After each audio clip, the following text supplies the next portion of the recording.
Okay, good evening and welcome to the Calabasas City Council meeting of August 11th, 2021.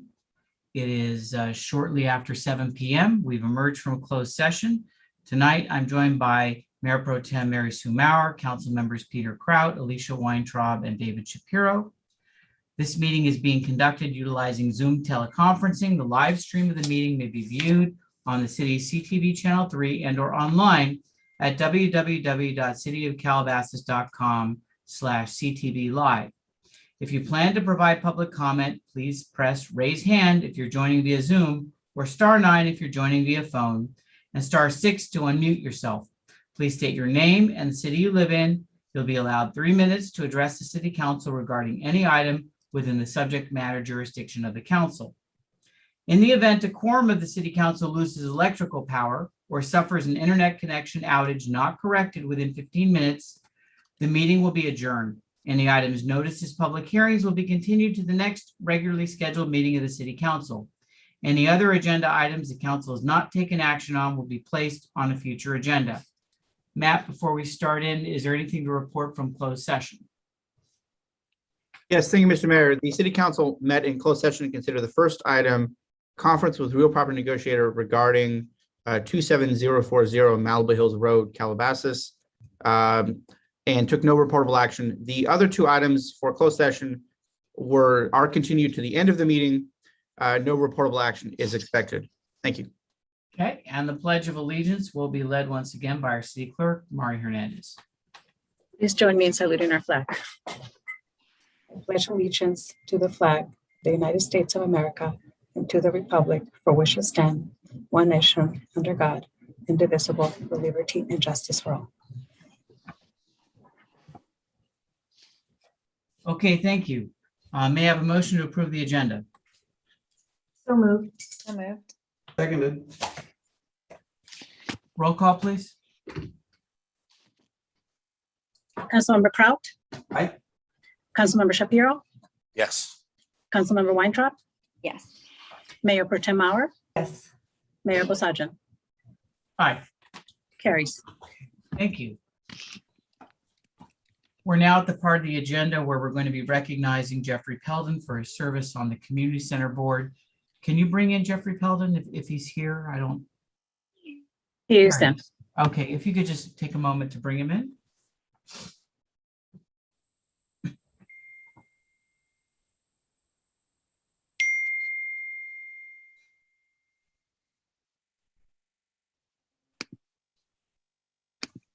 Hello, Jeffrey. You can unmute yourself. Jeffrey, I want to thank you. join the City Council in thanking you for your service on the Board of Directors of the Agoura Hills Calabasas Community Center Joint Powers Authority. I hold up these certificates and they're not able to be seen, but we do have one for you. And your service was from March 2018 to May 2021. And you started out, I guess, as an alternate and you ended up as a full voting delegate. We appreciate your service.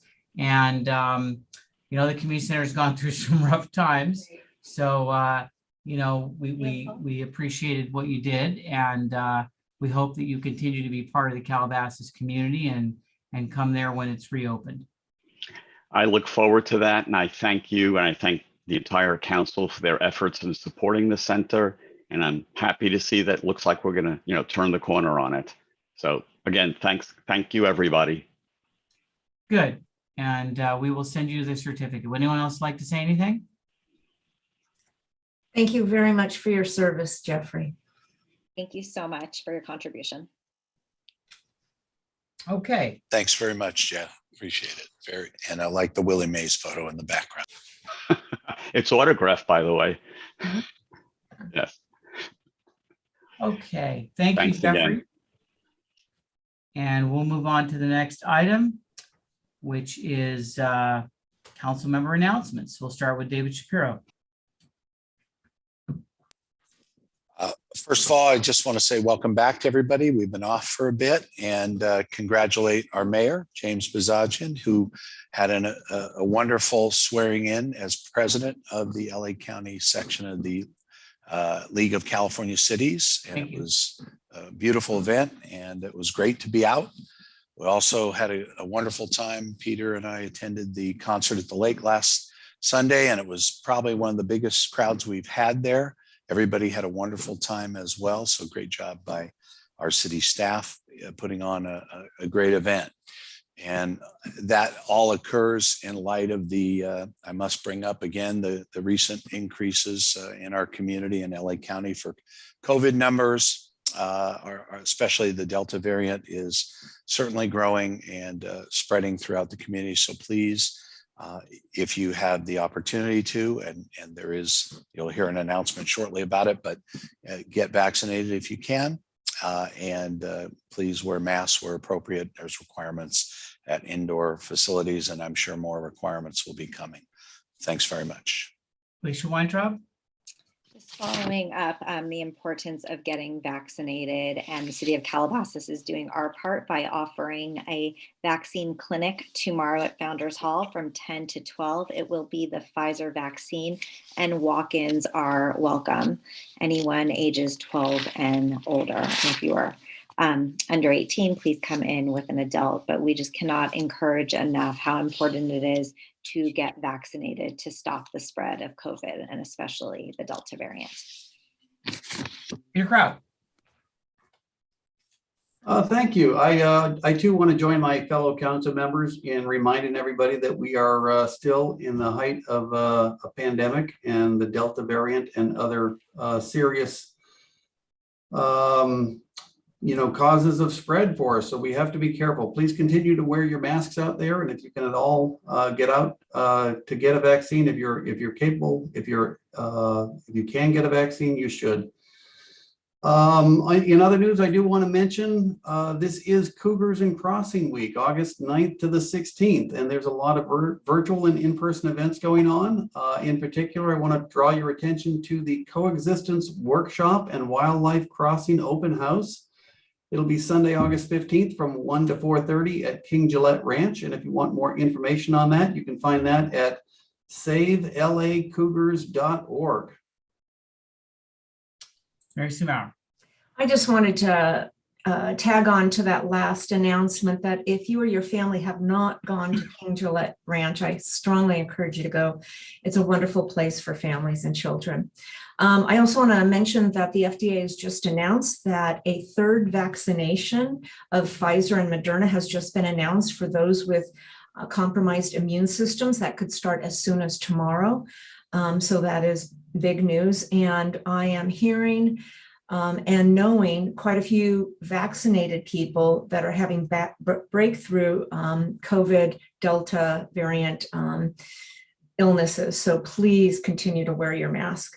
The last concert of our very popular Lake series will be on Sunday, August 29th, 6 p.m. at the Lake, where we'll have covers of Elvis Presley and some other legendary rockers. So come on out for our hard to believe last concert of the summer season. The Calabasas Chamber of Commerce will be honoring our mayor, who will be giving a speech at the mayor's annual luncheon. That will be Friday, August 20th at the Country Club. It'll be held outdoors, so I hope you will all join us in supporting our mayor. And I think that's it for me.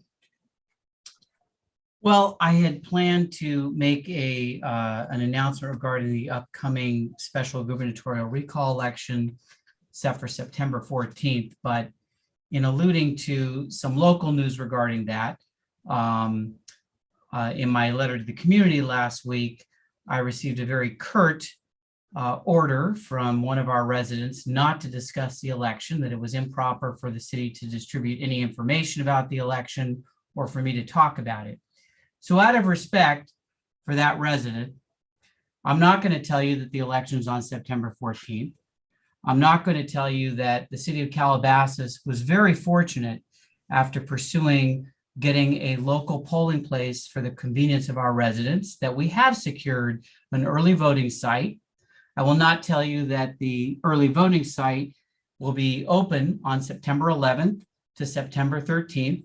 I will not tell you that the hours of that voting site, which is an in-person site, is 10 a.m. to 7 p.m. on those dates. And I will not tell you that on election day itself, September 14th, that voting site will be open regular precinct hours from 7 a.m. to 8 p.m. Furthermore, I'm not going to tell you that we're trying to get an 11-day early voting site for the convenience of our residents, which would be 11 days prior to the election. So if you want any information about the election, you'll have to go to the Los Angeles County Registrar Recorder or the State of California Secretary of State. Mari, have I left anything out? Mr. Mayor, the only other thing is that the vote by mail drop box will be open on August 16th, which is next Monday. And that will be open 24 hours for the convenience of our voters to return their vote by mail ballot. And So can you tell us where that's going to be exactly? That's right in front of our Civic Center, 100 Civic Center Way in Calabasas. Okay, thank you all very much. We'll move on the agenda. And this is a time for oral communications and public comment. Any persons wishing to speak on an item not on the agenda may do so at this time. It must be within the subject matter of the jurisdiction of the City Council. You will have 3 minutes or less to address the City Council. If your hand's up for anything, any other item on the agenda, please hold that, because I have no way of knowing what you're going to be talking about. But this is only for items not on the agenda. I see one. And Mari, do you have any call-ins? That's the only hand we have, Mr. Okay. Mayor. So I have, the name is Timmy, T-I-M-I.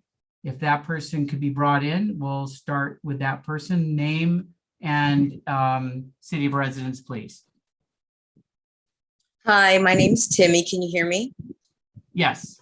Okay, great. I'm the founder of Quiet Skies WH, which represents the western end of San Fernando Valley.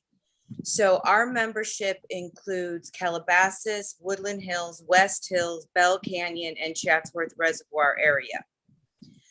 I know that a couple of you are familiar with what I'm calling about. It has to do with the LAX Lady J departure route that is decimating the quality of life for several hundreds of Calabasas residents. That number could be in the 4 digits. We haven't had time to really calculate every household yet. I did hear from no less than 24 of your constituents today, making sure that I was speaking, because they all were writing letters and refraining since they didn't see this item on your agenda today. So that is probably why I am the only one here as the representative, if you will. So I presented you guys by means of an email to Alicia. And hello, Alicia. Thank you so much for communicating with me. I'm wondering if you guys had time to go through that information. And well, it's public comment, so you can't reply. But basically, I'm hoping you went through that information. I know your constituents are eager for you to engage the way that several Los Angeles City Council members have.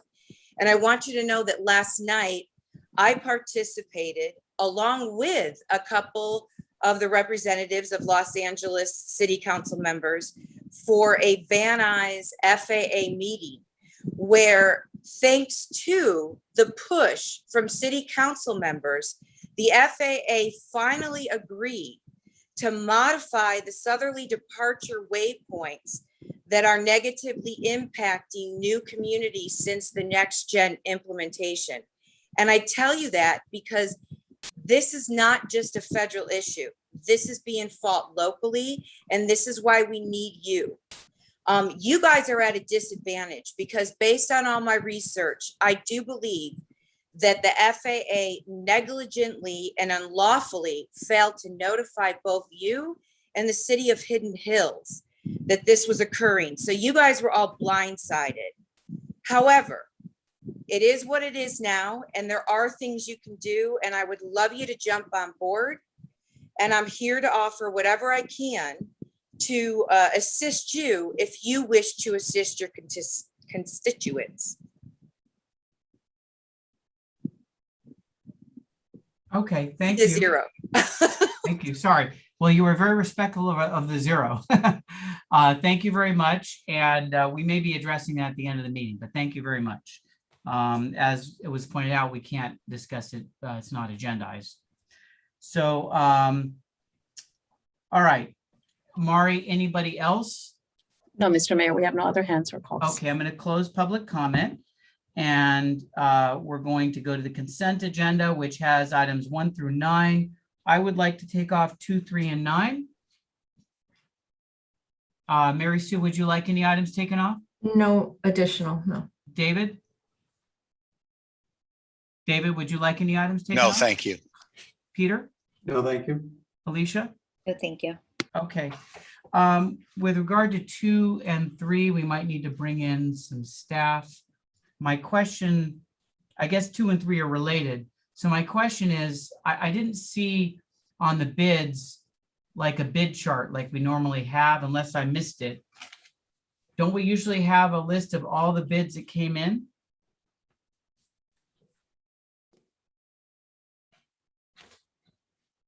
Can someone from maybe Public Works come in? Robert. Hi, Robert.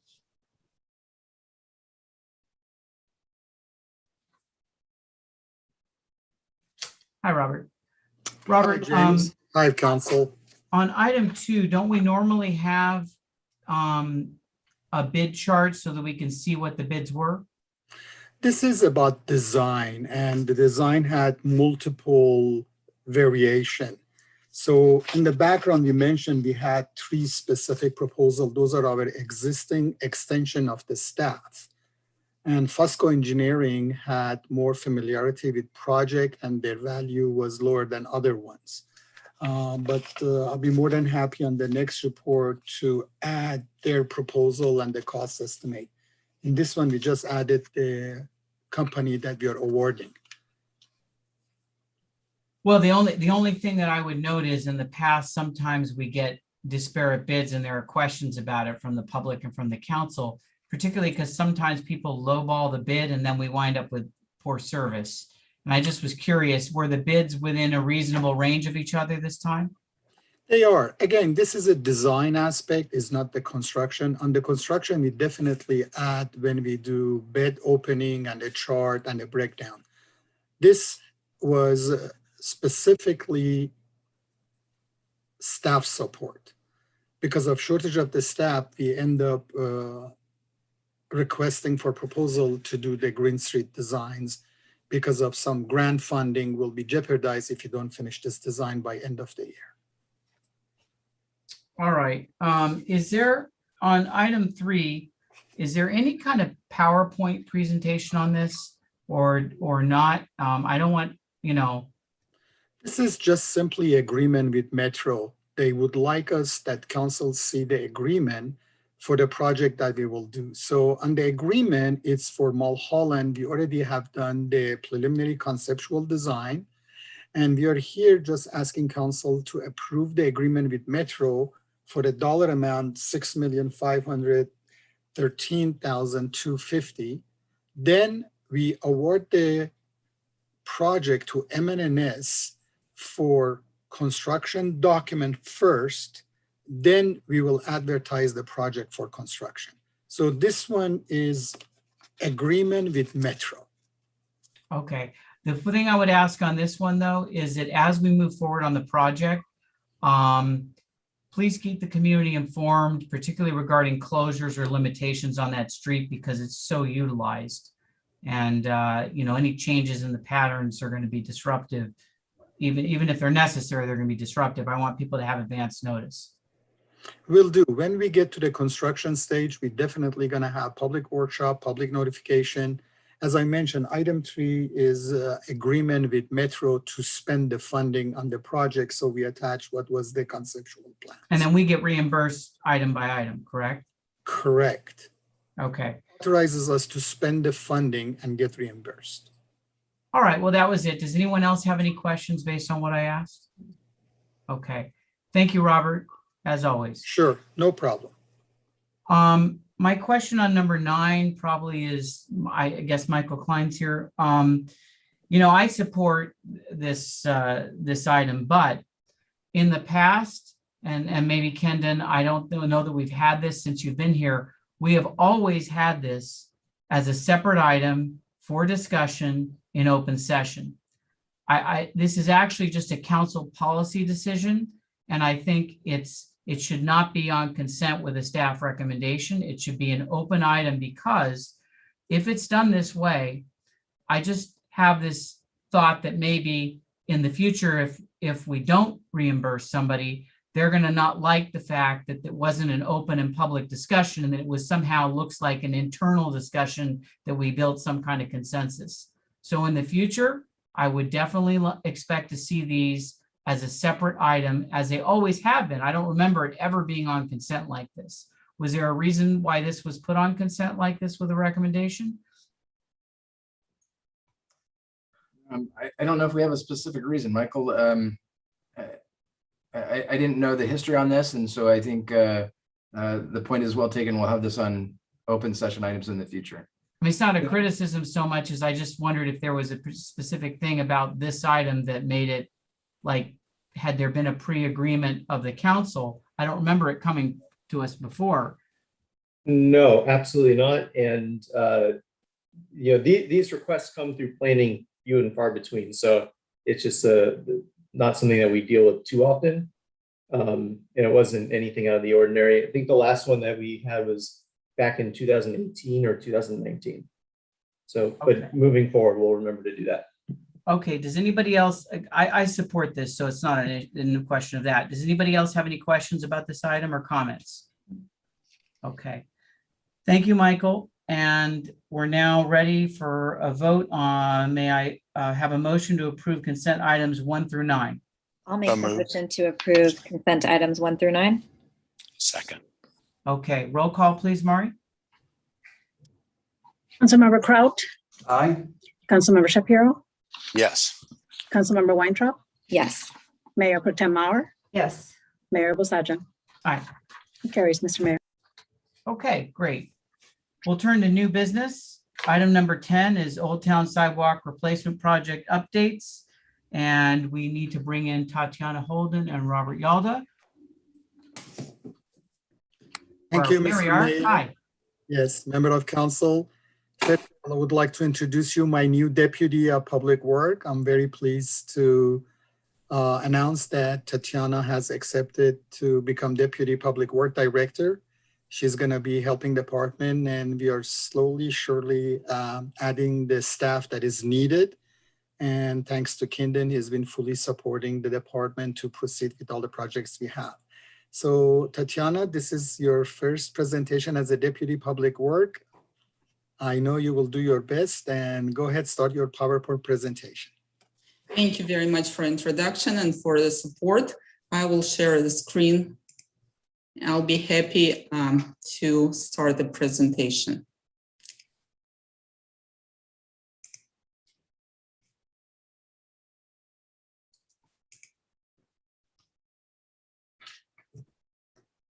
Tonight, I will be presenting updates for the Old Town Sidewalk Replacement Project, where we are at this moment, what is proposed to be part of this project, and what are the next steps. This slide shows project limits. We are improving Calabasas Road, but it includes the replacement of deteriorated sidewalk and more elements, which I'll go into detail with later with next slides. But basically this project starts from Park Granada and extends all the way through Old Town to El Cannon and to on the north side of the street to the Caltrans ramp. The project includes, first and foremost, replacement of deteriorated sidewalk. It's reaching its life cycle, end of its life cycle. It's about 30 years in, and it's been uneven. It's been moving. It's now becoming a trip hazard and liability for the city, and it's definitely time to look into replacement. And together with the replacement of the sidewalk, we're introducing more elements that also need updates and upgrades. For example, the street lights on Calabasas Road, they are basically very, very difficult or even impossible to maintain because we cannot find the parts. They're very old. They're not LED style. It's time to get the new street lights. And I will more details later, but here on this slide, you can see the design elements that are included in the project. And together with the replacement of the sidewalk, we'll also replace utility cover to match the new sidewalk. We'll look into the replacement of fencing, bollards, traffic sign poles, benches, etc. The material that are over there right now are mostly wood, and it's also deteriorating. It doesn't look nice anymore. So it's time to get a new facelift to Old Town. Sidewalk will be done with stamped concrete, which will look basically similar to what's over there right now. It's deck style. Will look like wood, but it will be stamped concrete, which means it will be much less maintenance, much longer life cycle, and it will look nice. Other elements, this is just for comparison the existing amenities shown on the left and recommended changes on the right. As I mentioned before, we do have wooden fence, wooden bollards, wooden posts, which are we proposing to replace with precast concrete. Again, much longer life cycle, easier maintenance. We will match the look of the Old Town Calabasas. The color scheme will be similar to what's out there right now. We will keep the existing hardware that's attached to the posts and we'll reattach it. And basically we'll keep the same look, similar look, but better. This has a similar showing existing amenities on the left and recommended changes on the right. This change from the previous slide, it includes the street lights, which, as I mentioned, that will be efficient LED lighting, updating light poles with double arms for sidewalks and for travel lane. So this is actually changed not only from old style or broken lights to the new lights, but it's actually improvements to providing better illumination for pedestrian as well for the travel lane. And we will, we can use this pole, we'll introduce for signs like shown on the slides. We can install different signage for city events, for different street events, can be used for that. We will also include upgraded landscape features because, again, we do have trash cans and plant pots that are made of wood, and a lot of them don't look nice anymore, broken. They're also easy to get hit by the car and get damaged. Recommended changes include, again, precast concrete, similar look, similar color scheme, but it will be made from precast concrete. The installation will be done a little bit differently, so they're not close to the curb, so it'll be more difficult to damage them, to hit them. In terms of replacing of existing benches, again, it will be similar. It will be wooden bench, so it will be comfortable to sit. But we would like to install a middle arm to prevent somebody sleeping on the bench. Along with deteriorating sidewalk, our crosswalks in Old Town are also deteriorating and also becoming tripping hazard. And we are proposing to replace that as well. The picture on the right shows proposed changes with in-pavement flashers which are basically done for safety, mostly for safety. However, the design element and current look of the crosswalk will be kept. The material will be similar. We will use cobblestone and pavers with a similar pattern, similar colors to what's out there right now, but we will reinstall all 4 crosswalks. Trees and plants will be also replaced. There are a few trees that will be removed because they represent the line of sight issues for pedestrians. So some of them will be removed, but we will plant new trees, which will be sidewalk friendly, the roots less aggressive than the trees out there right now. And we will replace the pots with the nice flowers from the list that's approved by the landscape maintenance division. And we are now working on the final comments for civil drawings as well as for landscape drawings. And here is an update for next step for the project. We're working right now on the final completion of plans and specifications and estimate for the project. We're planning to advertise a bid for construction next month in September. Start construction on the last quarter of this year. Construction duration is approximated to be 6 months. And construction cost approximately $2.5 million per an engineer's estimate, and project funding is ad valorem account. And this concludes my presentation. I'll be more than happy to answer any questions you have. Thank you. First, we will turn to public comment. I don't see any hands raised, but if you'd like to comment, now would be the time. Mari, while we're waiting for that, did we get any call-ins? There's none, Mr. Mayor. No? No, none. Okay. I don't see any public comments, so we'll close this portion of the items. Mayor, Robert, did you want to add something? yes, I just want to let council and public know that this was presented to Historical Commission and Traffic Transportation Commission. Very similar presentation. We received their input and comments. They were all incorporated. Me and Tatiana felt like it's important, council, to see what we are doing. If you have anything else you want to add, we still have a time and a chance to make modification. We did our best to stay with Old Town Calabasas master plan that was created back in 1992, I believe, or whatever we had. So as Tatiana mentioned, we keep everything to existing look, but with longer life expectancy.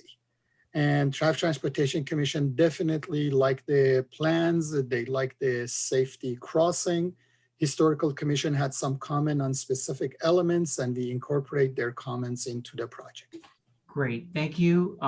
Peter, I see your hand up first. Go ahead. Yeah, thank you. I just have a couple of comments on our design elements. In particular, first, the light poles. We obviously have a dark sky ordinance, but in addition to that, we've seen projects on Agora Road in Agora Hills where the lights are extremely visible from a horizontal approach. So I want to make sure that our city staff is looking hard at the light selections to make sure that we're casting light downward and not horizontally, and certainly not upward. And then also, as we go to an LED light, LED lights are most often a cooler temperature bulb than one would anticipate for an old town environment. So a warmer light that gives off more of a reddish tone as opposed to the white or blue tones is kind of essential to maintain that old town atmosphere. As far as the sidewalk, I'm excited to see a concrete sidewalk going back in there. But one of the troubles we're going to have with a concrete sidewalk is going to be the tree roots. So I think the trees need to be assessed as part of this to make sure that we're not pouring beautiful stamped concrete over areas where our roots are going to rapidly grow. Once we put in concrete as opposed to a Trex decking and there's no water getting through, the roots are going to start seeking water, and we might find them lifting our brand new sidewalks there. So again, maybe an arborist could be consulted on the types of trees that are currently there to make sure we don't have a problem. And other than that, I think the plan is beautiful, and I really want to say thank you to our city staff for all the work you put into this. And Tatiana, thank you for your wonderful presentation. And I'm looking forward to seeing the final result. Thank you very much, Peter. We'll definitely make note of your comments and they can be incorporated. Absolutely. David, I see your hand up next. Thank you. And thank you, Tatiana, for the congratulations and for your first official presentation in that position. Well done. Really, really appreciate it. I just had a few comments or suggestions. One is, if I heard Robert correctly, he talked about push button for crosswalks or lighted crosswalks. My recommendation or suggestion, I think we made it to look at for our entire city, wherever possible, is to look at street light touchless sensors for crosswalks, so people don't have to push buttons if possible. The other was, and I didn't know if this was one of the ones, it's something I know we've talked about before, I've talked about before. We have a park and ride facility there and a crosswalk right near there. Is that one of the anticipated light up crosswalks that we're talking about? If not, I would once again ask that that be one of the ones we use, especially since it's directly or adjacent to our park and ride and is used by individuals we want to come to Old Town and shop. So that would be a recommendation. Also, and I didn't read it, it was a little quick, but I'm sure it's already there if we aren't already considering it, for all the planters and all the improvements we're doing, that we could consider a lot of drought tolerant plants, especially in light of what California is dealing with right now, would be better for us. And last but not least, I've had a number of individuals who I guess purchased or donated and had plaques put in Old Town years and years and years ago, asking if they could, if their plaques were going to be re-put in after the fact, if they could get them. So if there's a place they could, or if they should contact you, Tatiana, let me know and I will put them in touch with you. Thanks very much. Thank you. Thank you. The plan is for our staff to remove all the plaques prior to construction, and we'll have them reinstalled. We're not proposing to install them back in the sidewalk. We will be installing them, embedding in the concrete, precast concrete bollards and fence, and probably in the bench. But yes, that's the plan. We will save all of them. Okay. And on the light, every crosswalk will get this crossing. We will look into touchless crossing in a certain area with the backup on the push button. Most of the touchless crossing, most of the city have experienced that they just, because of motion, they keep on going on and off and lose its validity that people are crossing and you need to push the button. But we will look into see what we can do on that aspect.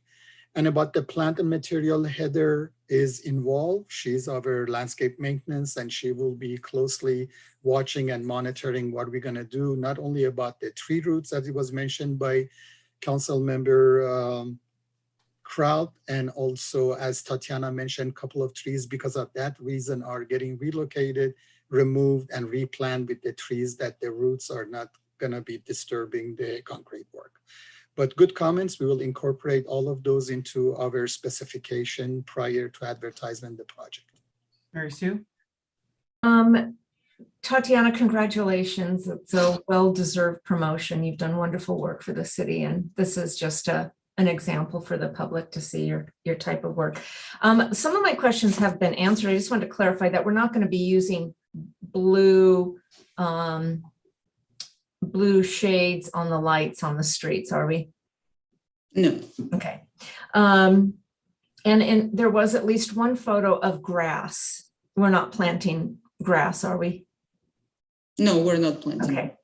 I'm really happy to see the safer crosswalks. And I wonder is there anything else we can do to slow the traffic down? It's just people that are from out of town that aren't familiar, they still just go so fast. Did you consider anything new? Or is there anything we could do to just slow it down a little? With the flashing crosswalks and with better street lighting, it will help. We do work closely with Sheriff's Department for enforcement of speeding. Again, we will reinstall the sign. We will see if there's a better, more visible location. We do have 25 miles per hour signs there. We will see if we can maybe make them more visible. Also, the cobblestone that we're installing, Councilman Mayor, you have a good point. We may be able to create a better rumble. There is no residential in there that can be impacted by this, except the one that is closest to El Cannon. But the one closest to Park and Ride and the one at Middle, I believe we can work with the contractor. That cobblestone, as you know, originally when we had them, they were pretty good. They can definitely wake you up. We will see what we can do only on the pattern of the traffic to put those in a way that it will become a little more than just a smooth transition. I think that's a great idea, Robert. So anything else you can think of? Because, rather frequently we hear from people that they just don't feel safe, but these crosswalks will be a great addition too. And I just wanted to echo that my expectation is that we use drought tolerant, maybe, and the trees native. I mean, we have an opportunity to really make this look like Calabasas used to look, and with native plants and whatnot. That was it. I can't wait. It's exciting. Alicia? Well, all my questions have been asked and answered. So just a congratulations to Tatiana. Definitely a well-deserved promotion. And I'm really excited about this. I think it'll be great. And I was going to ask also about the touchless crosswalks, but I heard Robert's answer, but maybe we can just explore it one more time just to see if there's any new technology on that front. Will do. Great. Thank you. Thank you. I don't have anything other than to ask, when is the estimated time of completion? It's approximately 6 months. It will start at the end of this year. Hopefully, we will be done by next summer. Good, okay. All right, congratulations and thank you. With that, no actions needed on this item. Correct. So we'll move on. Would Thank you you. like to take a 5-minute break, everybody, before we get into the next one? Thank you. Council members, would you like to take a, Sure. okay, 5-minute break and then we'll go to our last item.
see, we have 1, 2. As soon as Kenan's here, we'll start. But David, I don't know if anyone's here, but as soon as everyone shows themselves, we'll start. That way I'll know that they're there. Kenan's here now. All right. I think we're ready to go. Just let me know.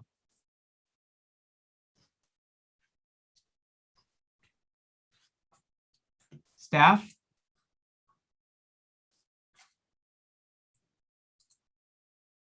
I'm good to Tony? go.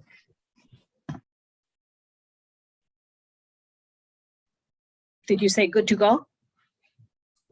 Okay, good to go. Okay, welcome back, everybody. We're back from our break.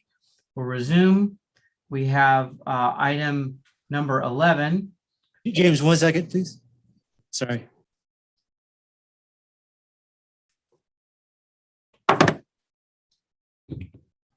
Okay, sorry about that. Go ahead.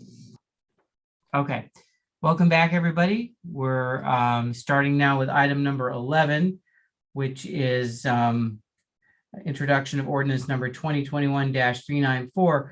I'd like to correct on item 11A. It says unhoused persons. It should be unhoused with a D. Otherwise, it has the opposite meaning from what we were trying to convey. So the agenda, it should definitely be changed. Please make that change and post it. It doesn't sound very good the way it reads now.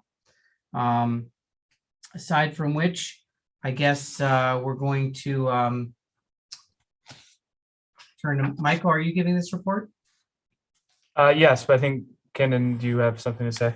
Yes, Mayor, council members, if I could lead in and then I'll turn the time over to Matt and or Michael first and then Matt. Thank you, council, for taking the time to consider this item.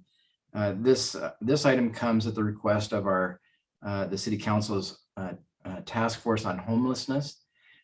We've met several times over the last couple of months since my appointment, and in that process, we've started to discuss and consider ways that the city can best respond to unhoused individuals in our community.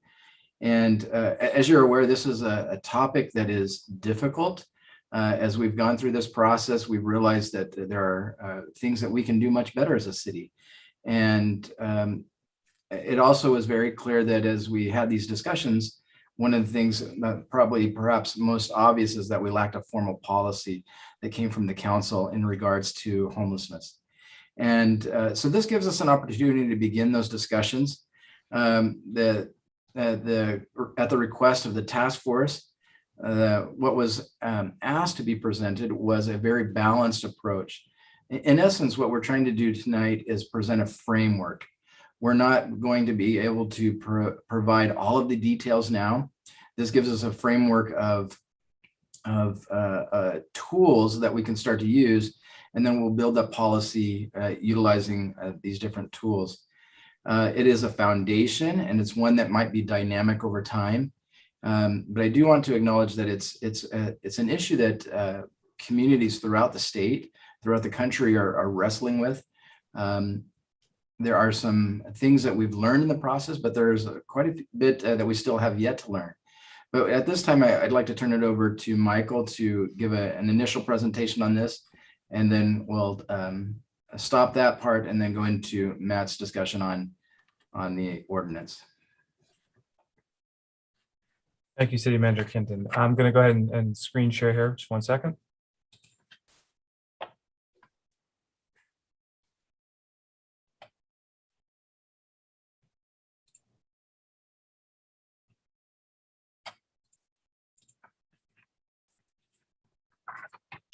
Thank you again, Mayor, and thank you, council members. Tonight, before we get into the discussion, I thought it would be important to list some of the objectives that staff has tonight. First and foremost is the consideration of recommendations from the Unhoused Persons Homeless Task Force. The two primary recommendations being entering into an agreement to provide interim housing and support services for individuals experiencing homelessness, as well as the adoption of a public right-of-way ordinance. I think it's important to note that this initial meeting is to focus on the big picture, strategy, direction, funding, etc., with the hopes of returning with an MOU, formal policies, procedures, and implementation steps at a future meeting. As the city manager noted, now, again, to note this, our response to, as of now, is an imperfect ad hoc process that will continue to be revised and improved. And the recommendations presented tonight, we feel, are just a few tools of the many we hope to utilize. Getting into the discussion why this is being brought forward to you today or tonight, you'll see here, I'll point you to the monthly homeless outreach requests that have been received by the city of Calabasas. You'll notice in the beginning of the year, and this is from 2021, the beginning of the year, relatively low. It increases significantly into the spring and has plateaued a bit here in the past few months. Staff believes or attributes some of this increase to the potential reopening of the local economy, with both unhoused and just normal shoppers or members of the public being outside, in addition or combined with the removal of some large encampments in the surrounding areas, which has caused some disbursement of unhoused individuals. So of these calls, many impacted access to public right-of-ways. This includes sidewalks, streets, transit stops, and parking lot entrances, to name a few. To address this increased activity, the Unhoused Persons Homeless Task Force convened on March 25th, 2021, to study the challenge and discuss possible solutions. The task force ultimately ended up directing staff to research options that allowed the city to both protect the public health, safety, welfare, property, and environment of the citizens, and be as compatible and compassionate as possible regarding the protection and preservation of health, safety, and welfare of individuals in the city experiencing homelessness.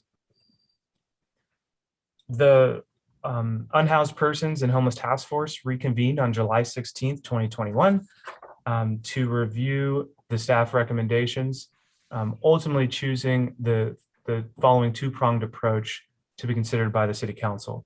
The first of that approach being entering into an agreement with a local homeless service provider to offer interim housing and other support services to individuals in Calabasas experiencing homelessness, and introduce an ordinance to establish the city's ability to prevent individuals from camping, loitering, or blocking the public right-of-way at particular times and locations at or near youth serving facilities, bus stops, critical infrastructure, and wildfire risk areas. After much contact and outreach on some local service providers that would meet the criteria set by the Homeless Task Force, staff is recommending a partnership with the San Fernando Valley Community Mental Health Center. This is a nonprofit organization founded in 1970. It's based in Van Nuys. They specialize on improving the mental health of individuals and families, with a primary emphasis on individuals with serious emotional disorders, and adults and older adults with severe and persistent mental illnesses. They're currently contracted as a service provider by LA County Department of Health Services, as well as the state of California. And they were selected recently as a 2021 California Nonprofit Year by Assemblymember Nazarian. So the primary access point for Calabasas constituents will be the San Fernando Valley Community Mental Health Center's George Vega Center for Hope, which is located in Van Nuys, and as you see here. This drop-in center allows homeless individuals with mental health and substance abuse needs to receive immediate and basic health care assistance through its various service offerings, some of which you see here in the pictures or in the box outlined in red. So showers, laundry facilities, lockers, light meals, emergency food bank, clothing, computer lab, conference room, benefit enrollment, ID retrieval, and so on and so forth. Staff visited the site with the COGS outreach coordinator and was quite impressed with the facilities. And this type of center is important because it offers a level of stabilization for an individual, such as obtaining identification or storing personal belongings. And that allows one to focus on some of the next steps on improving their situation, such as enrolling of one of the center's programs or perhaps being linked to other support services. Once the individuals are stabilized and enrolled in one of the San Fernando Valley Community Health Center's programs, individuals can then be placed into short-term temporary housing.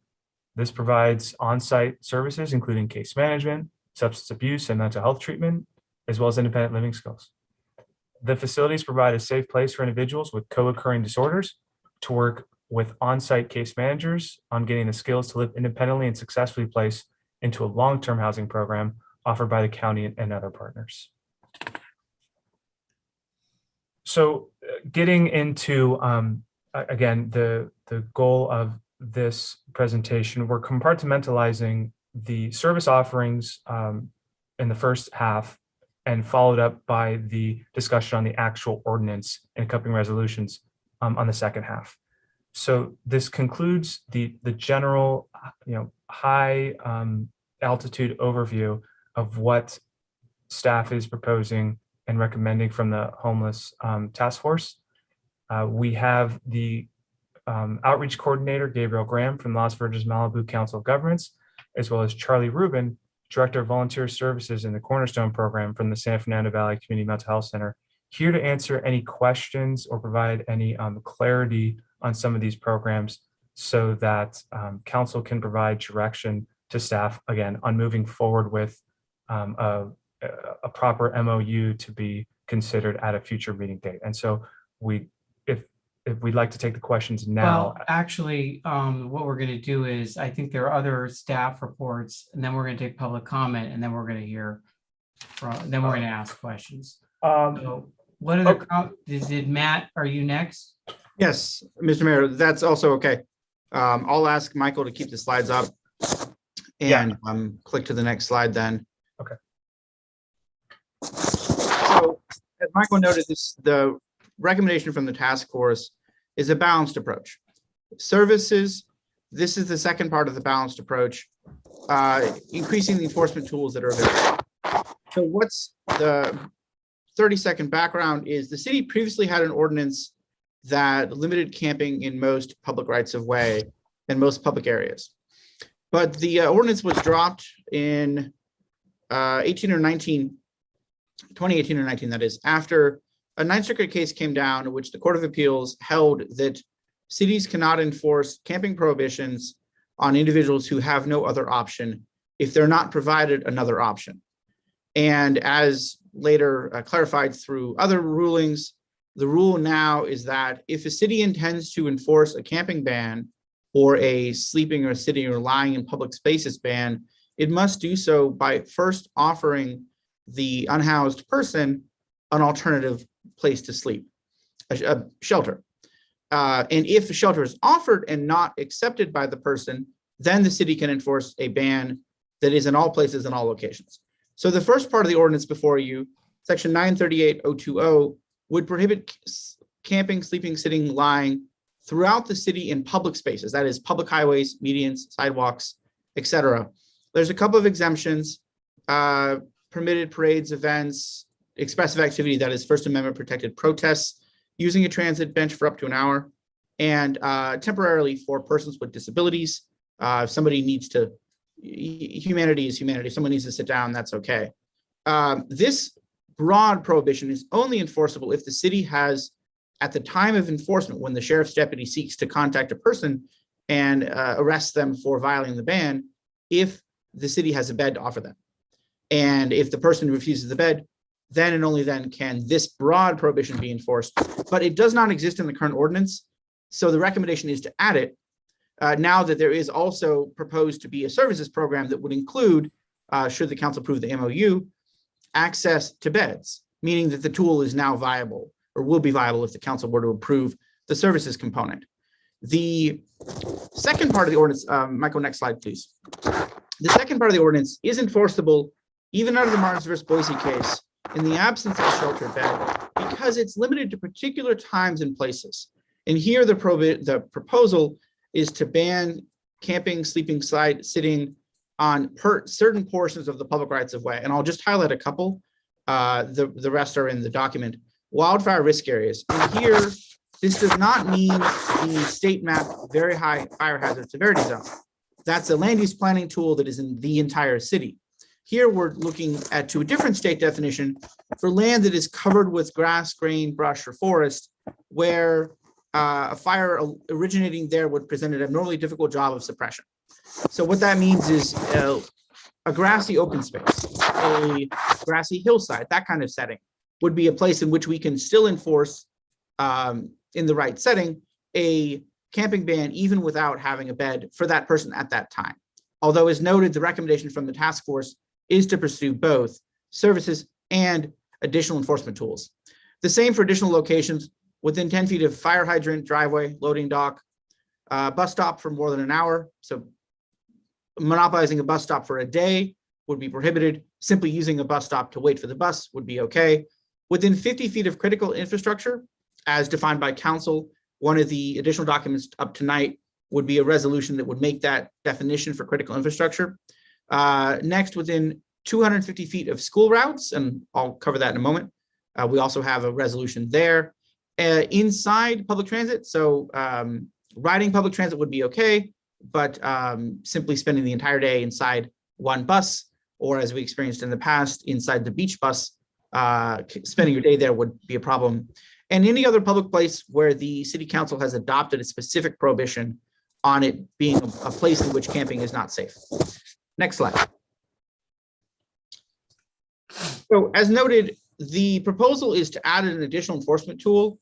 The model is largely several of our surrounding cities in the COG, most commonly Malibu, and which has had this tool for some time in slightly different form and has had some success with it. In terms of enforcement, if the sheriff comes upon or is called to a situation and a bed is available, then the sheriff or deputy can offer the bed to the person. And if they refuse, they could be arrested. Although I'll note, arrest is not automatic. The sheriff's deputies on site on the scene will retain their existing individual discretion to decide what the right remedy is in that situation. The task force proposal would add an additional tool that does not currently exist, but it does not mandate arrest in all cases. And I note that for both sides of folks to be aware of, the adoption of this ordinance is not a panacea. It will not prevent the homeless problem, nor will it result in every unhoused person being arrested. Neither extreme is going to happen. What this will do is give the sheriffs an additional tool that they can use in the right cases in which the triggers that have been discussed are met. And if so, arrest a person who refuses to take advantage of other shelter in the general prohibition, or arrest a person who refuses to move from the particular location, school route, fire risk area, if they remain in that particular location. The maximum fine is $1,000. That can be lowered typically to $500, and the fine amount is reduced if the person is on public benefits, based with a process for reducing or waiving the fine at the city manager's discretion. The next slide, please. This is the proposal for designating critical infrastructure, and this is draft resolution 2021-1748. Critical infrastructure would be government buildings, city hall, the library, fire stations, utility facilities, health facilities, bus stops, transit stops. We don't have any levees, but water sources, the creek, and the bridges over the 101 that are critical evacuation routes. Next slide. Also implementing the specific times and places component of the resolution, the additional proposed resolution would designate school routes. And the streets are listed there, and we'll click through the maps. I'll note for those in the public, these are not very big, but this is available on the city's website, both the list and the mapping. AE Wright, Bay Laurel, Lupin Hill, and then the high school, the elementary school, Chaparral, and AC Stell Middle School. Each of those has routes designated for what would be a school route, and then this would prohibit camping, sleeping, etc., within 250 feet of those routes, should the council choose to adopt it. Next slide, please. And this is the end of the staff presentation. I'm going to make a closing comment on the legal side, and then I'll turn it back to the city manager and Mr. McConville for their closing comments, and then back to council. My closing comment is on the legal side. as noted, what's proposed from the task force is an ordinance that would provide an additional tool or set of tools for the sheriffs to use on the legal end for enforcement. I want to emphasize it's not going to be a panacea. The homeless problem is multifaceted, and resolution of it does not come from a single document, nor even a single tool, but it will add a tool that we do not currently have. The strength of that tool will depend on whether we do or do not have a bed available. Hence, the task force recommendation is to ensure that the beds will be available so that the choice offered to persons who are unhoused is real. It is services and a bed, or else enforcement. The choice will remain with each individual sheriff's deputy at the time something arises. The other point to note is that there are some additional options that the task force did not recommend, but could be studied further by the council. And these include, in addition to contracting for beds, to look at creating a safe parking lot. There are a number of cities that provide safe parking lot programs. Most notably or most well developed is Santa Barbara in the Central Coast, but so too several in LA County, including Los Angeles and Long Beach. And a safe parking lot provides an additional safe place for folks to be, and again, can create that viable option, or to look at creating a shelter program within the city rather than just contracting for it. Some additional options to consider. With that, I will turn it back to the city manager, and then of course, I'm available for questions at the right time. Thank you. All right, sorry to interrupt. There's some background noise coming. I don't know if it's papers or something, I think but someone's brushing up against a microphone. okay. Yeah, a bunch of people are noticing. So I just wanted Yeah, if people could mute their mics, please. Okay. Kendon, are you next? Yeah, thank you, Council. Michael, Matt, wonderful insight and preparation for this. Again, as we mentioned at the beginning, this is begins the discussion, creates some tools that we're proposing to the council to create the framework. As the council is aware, this is a growing problem in the state of California, and especially in LA County. I think at last count, the number of unhoused individuals in LA County exceeds the population of Calabasas by about 3 times. So if you think about it in that context, it's 3 cities the size of Calabasas that are unhoused individuals. And this problem is going to increase. Staff was able to participate in a meeting just this last week. And one of the things that was noted, and we don't know the full extent of this, but one group is starting to see a higher number of individuals from out of state who are coming to California. In fact, at one point, it was understood that about 40% of the population of individuals who are unhoused were from out of state. Some figures say that might be as high as anywhere from 80 to 90% now of the folks that are coming from out of state. And again, that's looking into that. But we see that this will continue to increase. Our goal is to provide council this opportunity to now create a policy with the understanding that this policy will change over time. Now, also, the policy will be determined to a certain extent by the resources available, meaning what funds are available and what we can do with those funds. We do have, as was mentioned at our June meeting on stimulus, we do have some monies available through the stimulus allocations that would allow us to help with mental health and substance abuse. So this would fall under those categories. But again, any other programming or services, if not grant funded, would fall on the general fund. So with that, I'll turn it back over to to Michael to look at those next steps. And then Mayor and Council will. Then we'll take public comment. Yeah, thank you. Just Michael? post. Yep. Okay, go ahead. Sorry, you froze a little bit. Okay, thanks. Yeah, so these are some of the next steps that us.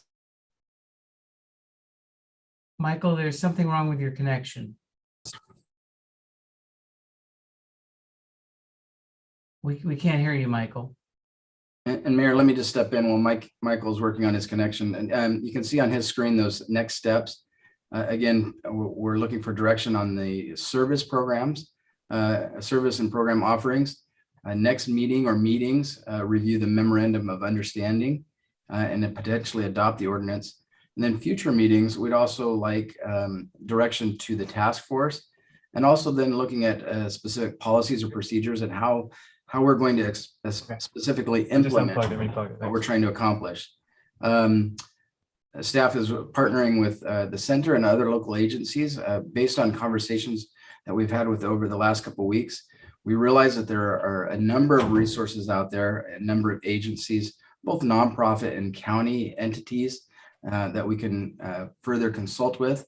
Some of those are listed here, including Prince of Peace in Woodland Hills, and also Rabbi Julia here in Calabasas, who has done some extensive work with the homeless and unhoused individuals. All right, well, Michael, are you ready?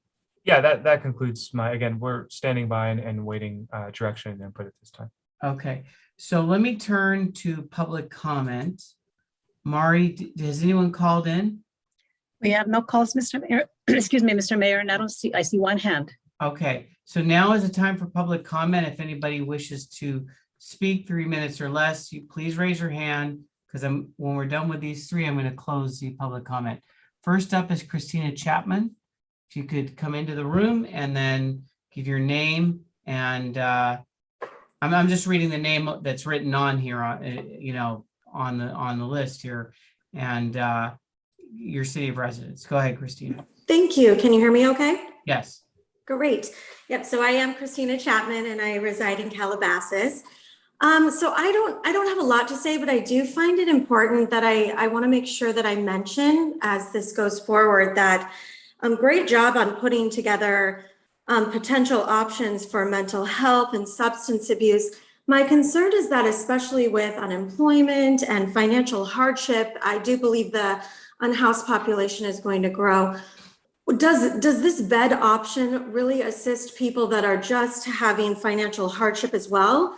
Or can we help people in this proposal that are just really experiencing financial hardship without having them suffer a fine or have to go to serve jail time? So I just want to make sure that we're thinking about that. I do love the option of contracting beds. And I also love the concept of the safe parking lot program. So I just wanted to put my 2 cents in there for consideration. And I thank you for your time.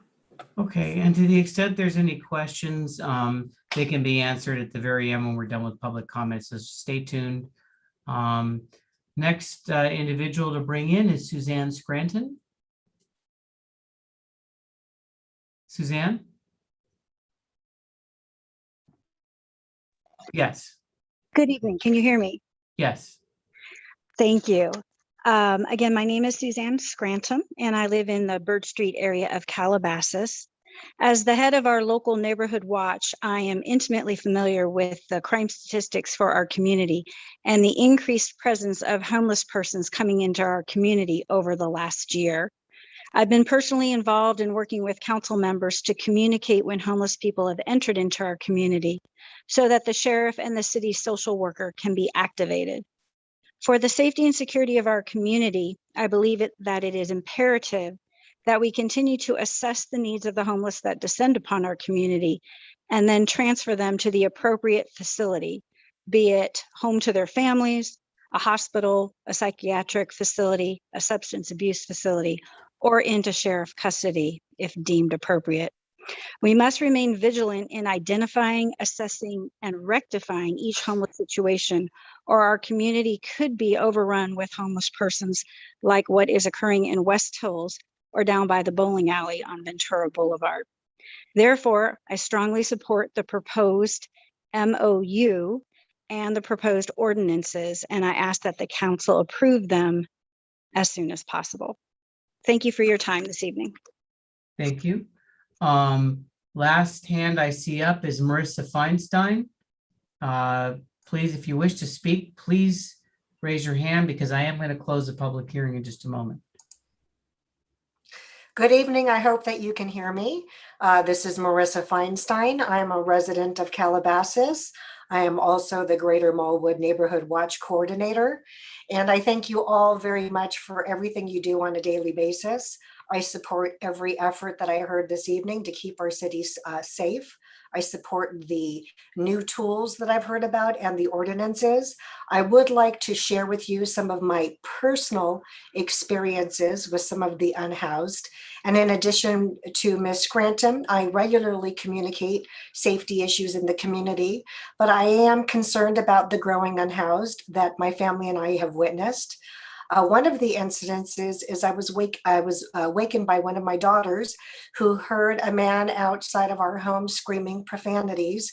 And we looked out the window and there was an unhoused individual screaming erratically, waving his arms about, undressing his clothes while eating his food and throwing his trash on our property.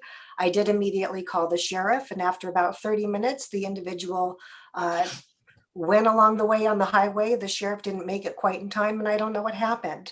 I'm grateful that we're safe, and I am very concerned about what happened to that man.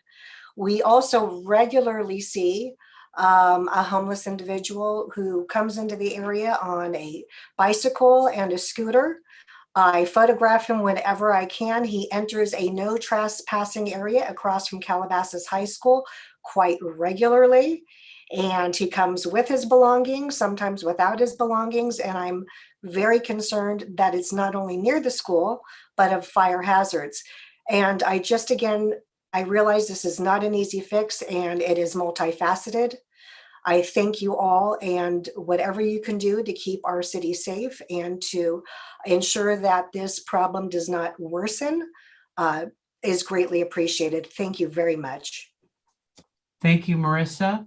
I see no other public comments. No one's called in, correct, Mari? That is correct, Mr. Mayor. We have no hands or no one calling. All right, so I'm going to close the public comment portion. I did see joining us was Deputy Mason De Matteo. I anticipate if he's willing to come into the room, that would be helpful because I anticipate there may be some questions which he might be able to contribute to. Can you ask him and see if we can bring him in, Mr. Mayor. Okay. All right, and there's Mason. All right. Thank you for joining us, Deputy De Matteo. I did to any of the staff or to Gabriel Graham, Charlie Rubin, or Deputy Matteo, was there anything said by the speakers that you wish to address or comment on? I know there were a couple questions asked. I don't know if they were rhetorical or they need an answer, but anything you want to add at this time would be appropriate. Nothing? Okay. Then we'll turn to the council. Who would like to go first? Can we hear Peter? from our task force members? I would. Oh, yeah, that's a good idea.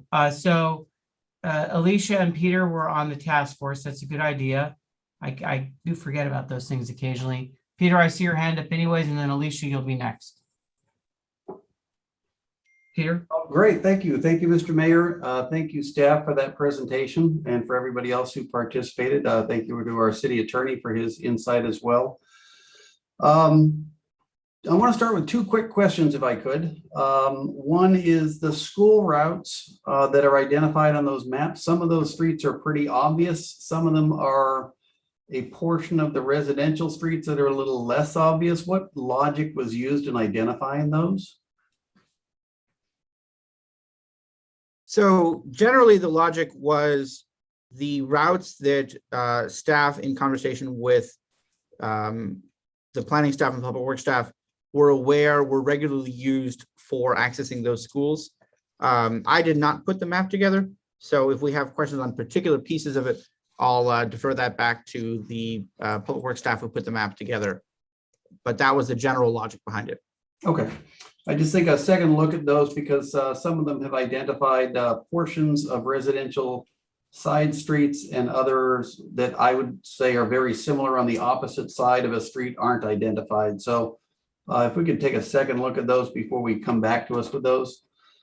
The second question I had was for Michael on our service provider here. Could you tell us a little bit about the difference between a LASA service provider and a non-LASA service provider and the one that we're looking at and why?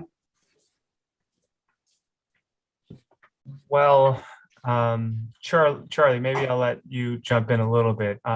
You don't provide any services by law, so is that true? Well, actually, we have housing services that are contracted. So kind of in Michael's slide. So we're a nonprofit. We've been around for 50 years. We celebrated that last year. We provide all kinds of services. So Michael and Gabriel actually came out to our access point.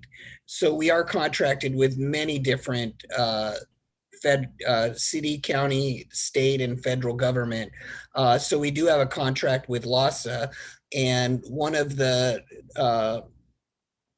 constituents that brought up, we have a contract with Department of Rehab, and with that, we have a Valley Employment Services that helps individuals get back on their feet, helps them with resume writing, looking for jobs. So we kind of all encompass everything, you know. And I know it was brought up, I don't know which individual brought it up, but the mental health services and substance use services that we would be able to provide for the homeless folks that are either in Calabasas or part of the COG, that would be no cost because we're funded for that. So I don't know if that answers the question. I'd be happy to take other questions from you all as well. That does answer my question, and thank you for that. As far as comments, I'd like to just, if I can start from the beginning, want to share with the public and with my fellow council members that, you know, history has been long in the making here. In 1967, the LPS Act made it illegal for us to incarcerate somebody for mental health against their will. And it got very complicated after that. So we do have a number of individuals experiencing homelessness that fall under the mentally ill category. The last statistics in 2020 show that that's about 25% of the homeless. We also have people that are experiencing substance abuse issues, addiction, alcoholism, and that constitutes another quarter, about 27% of the homeless. Again, according to the 2020 LASA survey. And I just want to bring up those numbers to remind us that, you know, as we're looking at helping prevent camping and encampments from occurring on city streets, city sidewalks, in our hills, creating a fire hazard, all of these are very important and you know, necessary steps that the city has to take to protect our city. But we also have to look at this from a compassionate standpoint. And I want to thank the mayor for mentioning Rabbi Julia Weiss. She's done some amazing work. She is part of Congregation Orami, which is part of our Calabasas community. You know, compassion is the first thing we have to have. We have to be able to get out there and help the people that need help first. The idea that most of the homeless are homeless by choice is incorrect. And we need to get an understanding that if we just chase people out of the city of Calabasas, that does not solve homelessness. It just moves them from one community to another. Why am I talking about all of this? Well, the LA County host team that we met with last week, which is part of the Sheriff's Department, and their task is to get into the hills and provide outreach services for the homeless to help them get the services that they need. And then, and only then, if they've offered the services and they've been turned down, only then are the individuals removed from the area. We need to take the same approach. LA County has had 0 injunctions against the county sheriffs. LA City has not been so fortunate because LA City has taken a heavier hand that has potentially violated civil rights, and we don't want to fall into that category. So from a compassionate standpoint, we need to get out there and help the homeless. From keeping the city out of liability, we need to get out there and help the homeless. So I am certainly in favor of the no camping ordinance and the other issues that we brought forth here, but I cannot support them unless we have the services portion defined and agreed to at the same time. I was a little concerned with the way that this item showed up on the agenda. On the agenda, it says provide direction to staff and consider entering into an agreement. Whereas the adopting the resolution on the camping ban seemed a little bit more like we were ready to pull the trigger on that. And I think we've got it backwards. I think we need to be ready to, we need to pull the trigger on the services portion as we enact laws that allow us to enforce moving people along. We need to fix the homeless problem, not just kick it down the road. I also, and I'm gonna go for just another minute if I can, if you'll indulge me. On the west side of Calabasas, I was walking this last weekend and I noticed that on a lot of the bus stop benches and park benches, somebody has screwed 4x4s into the benches, obviously to stop somebody from laying down on the bench and sleeping there. I understand the rationale behind that. I don't know if that was the city or if that was some other individual, but they are really rough cut 4x4s with wood deck screws just screwed right into the benches. And I'd ask our city staff to take a look at that. And if that was done by us, it needs to be done a little bit cleaner. And we need to figure out who directed our staff to do that. And if that wasn't done by us, we need to get that fixed. The last thing that really hit me as I read this, the staff report was the number of homeless outreach requests that we have. And for those in the public here, we have a couple of easy ways to let us know when you encounter somebody that is experiencing homelessness. We have our website, you can report it there. We also have the Connect Calabasas app and you can report it on that. When that happens, our policy is that our staff reaches out to Securo, who assesses the situation.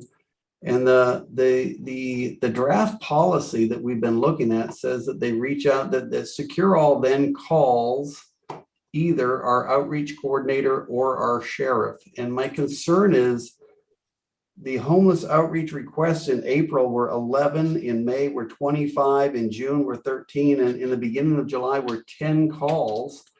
But when I look at Gabriel's report on his actual outreach experience, he's only getting a very small fraction of these. So I think we're losing something in the way that we're handling these. And I'm going to ask my fellow council members to help us look hard at this draft policy on homeless outreach. Again, I am totally in favor of the camping ban. I am totally in favor of enforcement of these issues.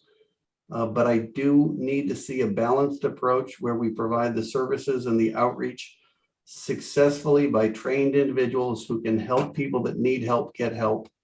And if we satisfy that half, I will wholeheartedly support the second half. And with that, I will turn it over to my fellow council member, Alicia Weintraub. Thanks, Peter. And first, I want to thank Michael and Matt and Kindon for all of the work on this, and Deputy DiMatteo and AJ and Gabriel. This is a huge team effort and everyone has played a role in this. I just want to back up for the community. I also want to thank all of the residents who emailed us correspondence in support of this measure. Even though there were only a few people calling in, we did receive a handful of resident correspondence in support of these initiatives. So I want to bring up probably about, I don't know, shortly after I was elected in 2015, this really became the most important issue to me. I've lived in the greater LA area my entire life, minus a year in DC, but with that, my entire life. And I slowly started seeing the situation change in Woodland Hills, our neighboring community. And I started bringing it up at the COG, saying, you know, we really need to pay attention to this because what happens in Woodland Hills will impact Calabasas, Agora, Hidden Hills, and so on. And I was met with some resistance, you know, thinking that we live in a bubble, which we obviously know is not true. fast forward, everything we started seeing in our adjacent communities started happening in Calabasas. And the calls started coming in, I want to say, probably on a daily basis. I received calls from residents about unhoused individuals in our community. And these people are first concerned about these individuals and then also concerned about public safety, because the situations that are happening in Calabasas have led parents to call and say, is it safe for my child to come to school when there's people sleeping on Mulholland Highway or blocking a driveway off Parkway Calabasas? Those are questions that people should not have to ask. Is it safe for my child to walk to school? Someone using a wheelchair or a walker should not have to be fearful of walking on our public streets. What we've presented here tonight is a very balanced approach. But what I want to just back up real quick is, up until this point, we have had compassion from our sheriff. We've had compassion from Securo, and we've had compassion from Gabriel. Peter brought up a question why in Gabriel's report there might be less number than is reported. Sometimes when I get a call from a resident, I'll tell the resident, that's a public danger. If someone is high on drugs or running in the middle of the street, that's a call that goes directly to Lost Hills. That's really not a Gabriel issue. So there's different, just like everyone's a different, obviously everyone's a different person. So every situation is different, and the way those calls get forwarded, some straight to Securo, some, have been escalated to the sheriff. So that's why sometimes the numbers are different. But they're really, to me, the fact that we're addressing this before the situation gets out of control is something that we should be proud of. I think this is a balanced approach. We're caring about safety and security, but we're helping people along the way. And that was something that was brought up at a meeting that we had last week. But we have a real fire danger here. We can't have people camping in our hillsides. We cannot have people abusing drugs and public defecation. We have to keep public safety a priority. And trust me, I care about people and want to see people get help. I mean, every time a call goes in, I always want to know the people's story. Were they able to get help? There have been family reunifications that have been done through the sheriff. We've been able to get people the medical assistance that they need. So, but I'm telling you that I'm spending every day receiving calls from residents on this, and we have to do something about it. You look right outside our city boundaries by Boolaroo and Woodland Hills, and that is just unacceptable. It's unacceptable that these people are allowed to live in such conditions. That is not healthy for any human being. We would not let animals live like that. And the fact that people just 2 miles away are allowed to live like that, that is just unacceptable to me. The fact that we're able to partner with a service provider to get people help and also maintain public safety where necessary, and most important, get people the help that they need. It is out there and it is available, and we're taking that step.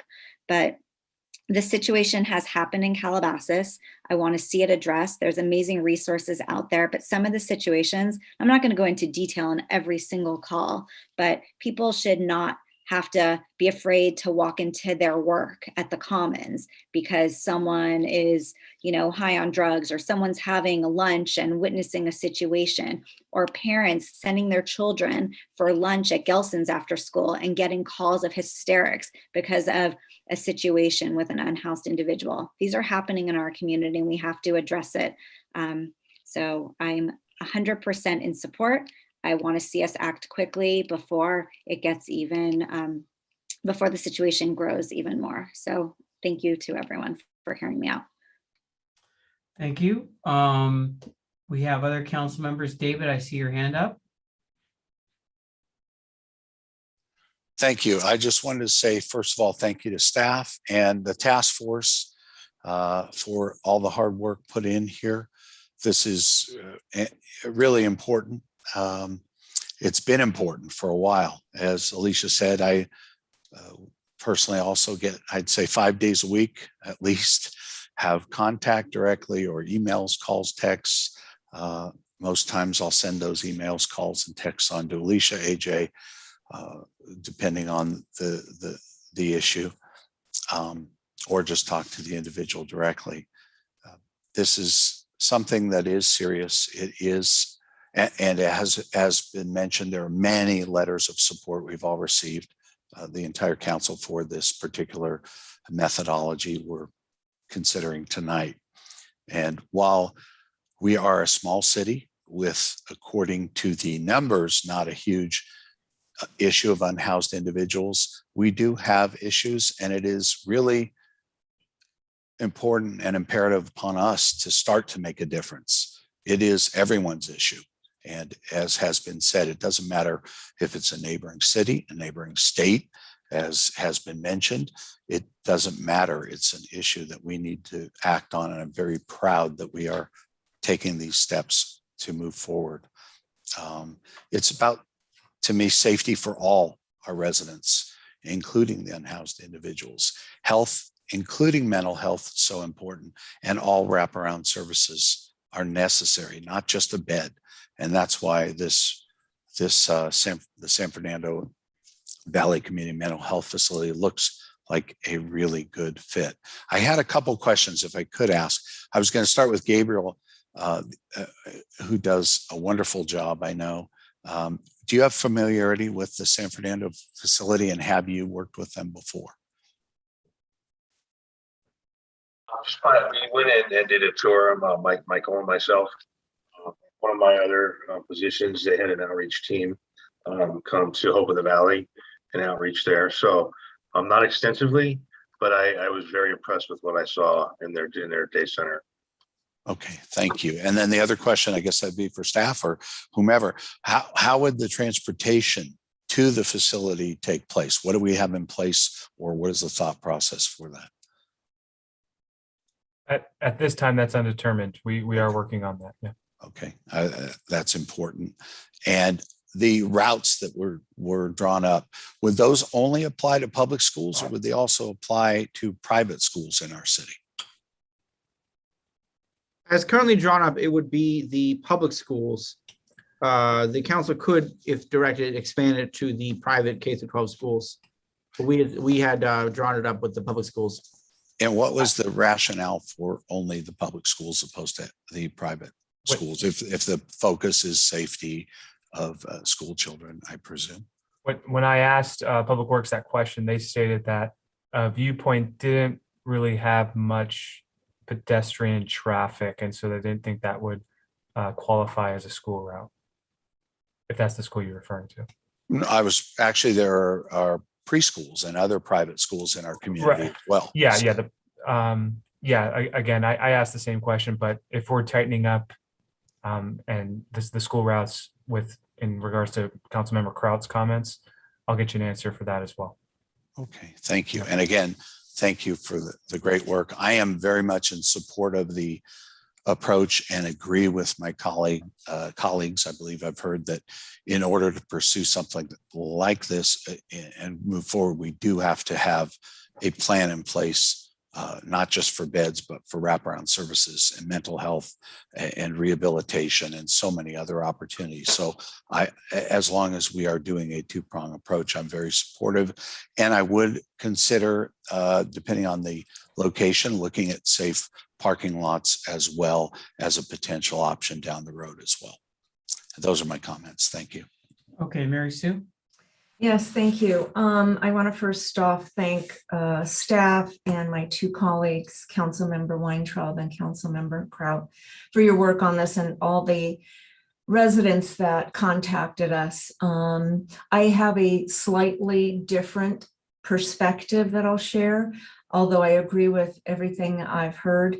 I have a severely mentally ill son who became unhoused. And the journey of finding him and then going through the LPS conservatorship process for the 1-year conservatorship, which is extended each year, is complex and lengthy. And each time I see a homeless person, I think about their family and how easy it is to lose track. So I am so grateful to hear each one of my colleagues say that they are fully committed to providing compassion and services. So I wanted to start with a couple things.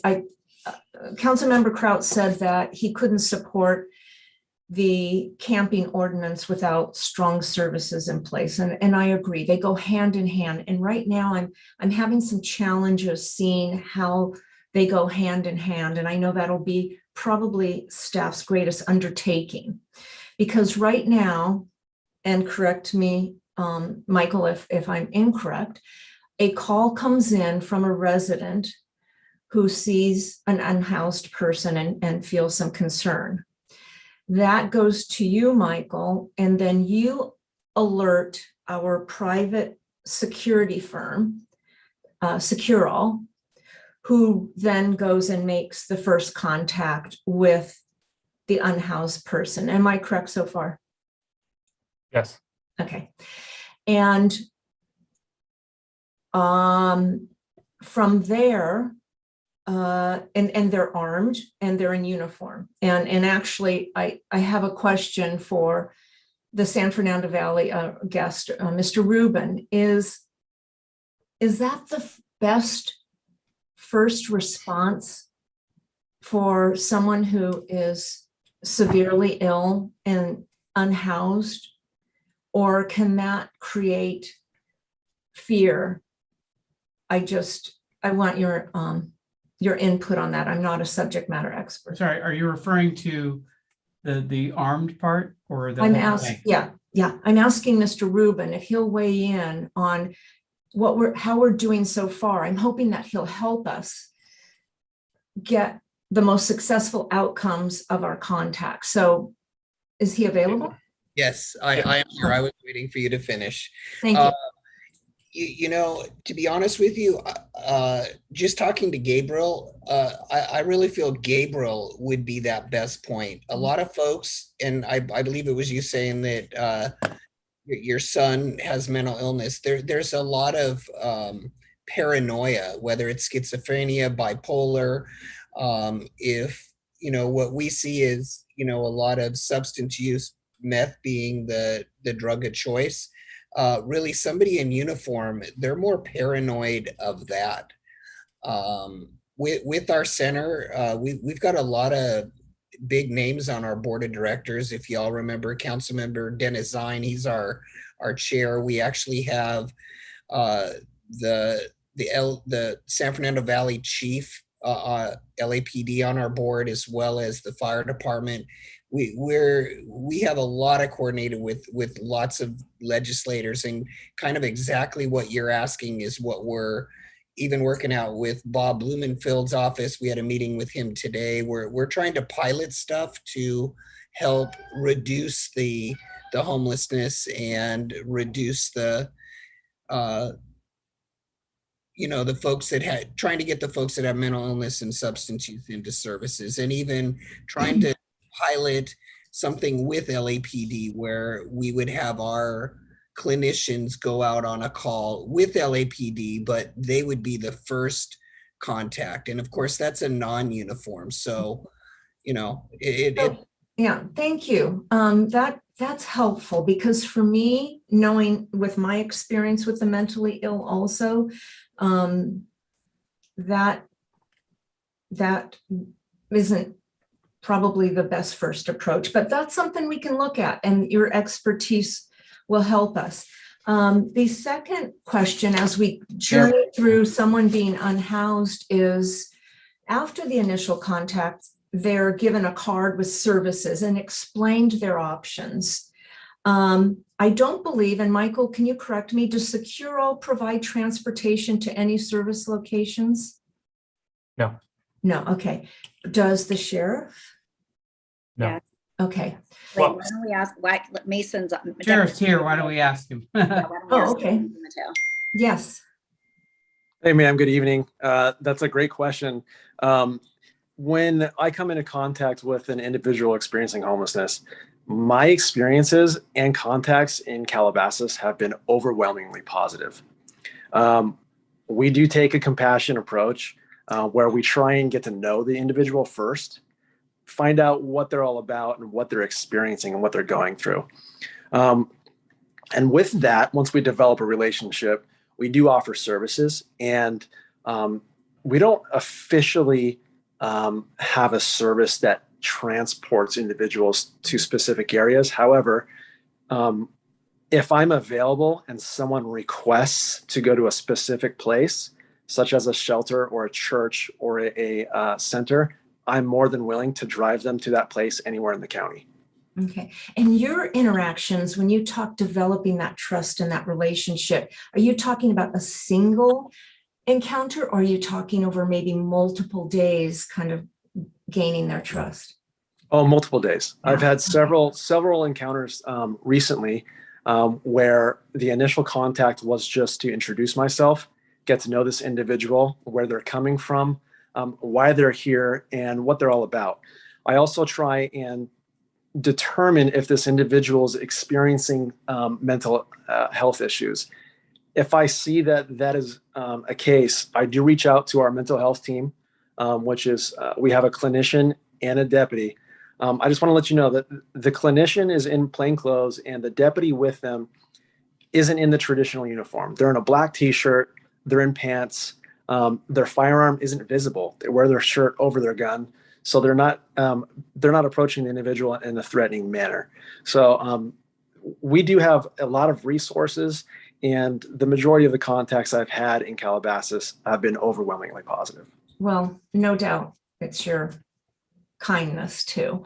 But I think you've struck something that maybe a Securo doesn't need to be in uniform. So that's something I'd like staff to look at and learn. So already we've identified maybe the first responders might create some hesitation. We don't have reliable transportation. One of the speakers referred to a city social worker, and I just want to correct, we don't have a social worker.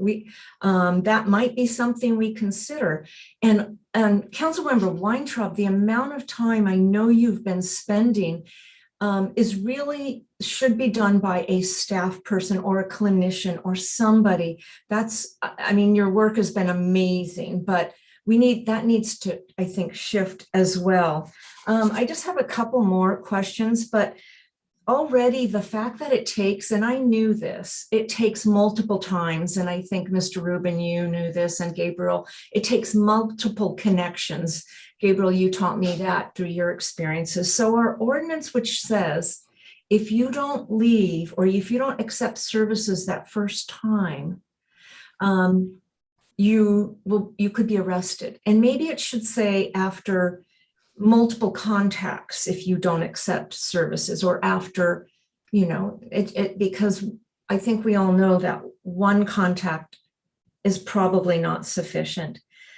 The other couple thoughts I have is a speaker had a great idea about short-term financial impacted people that may have lost their housing. And I'm very, very concerned about the end of the eviction moratorium and the supplements to rent.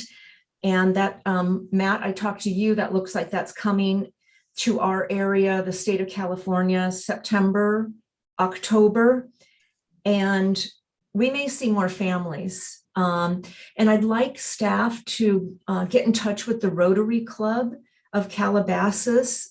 We fund a Neighbors in Need program.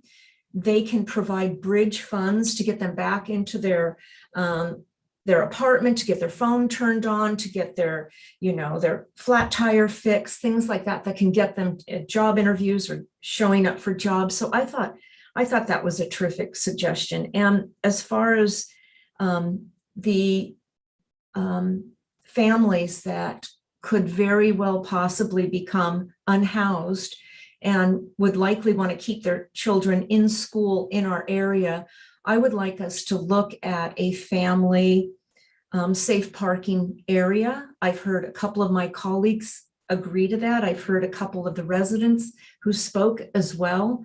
We have the Agoura Hills Community Center parking lot right now. It's adjacent to the sheriff's station. And so to wrap it up, Mr. Rubin, just two more questions for you, if you don't mind.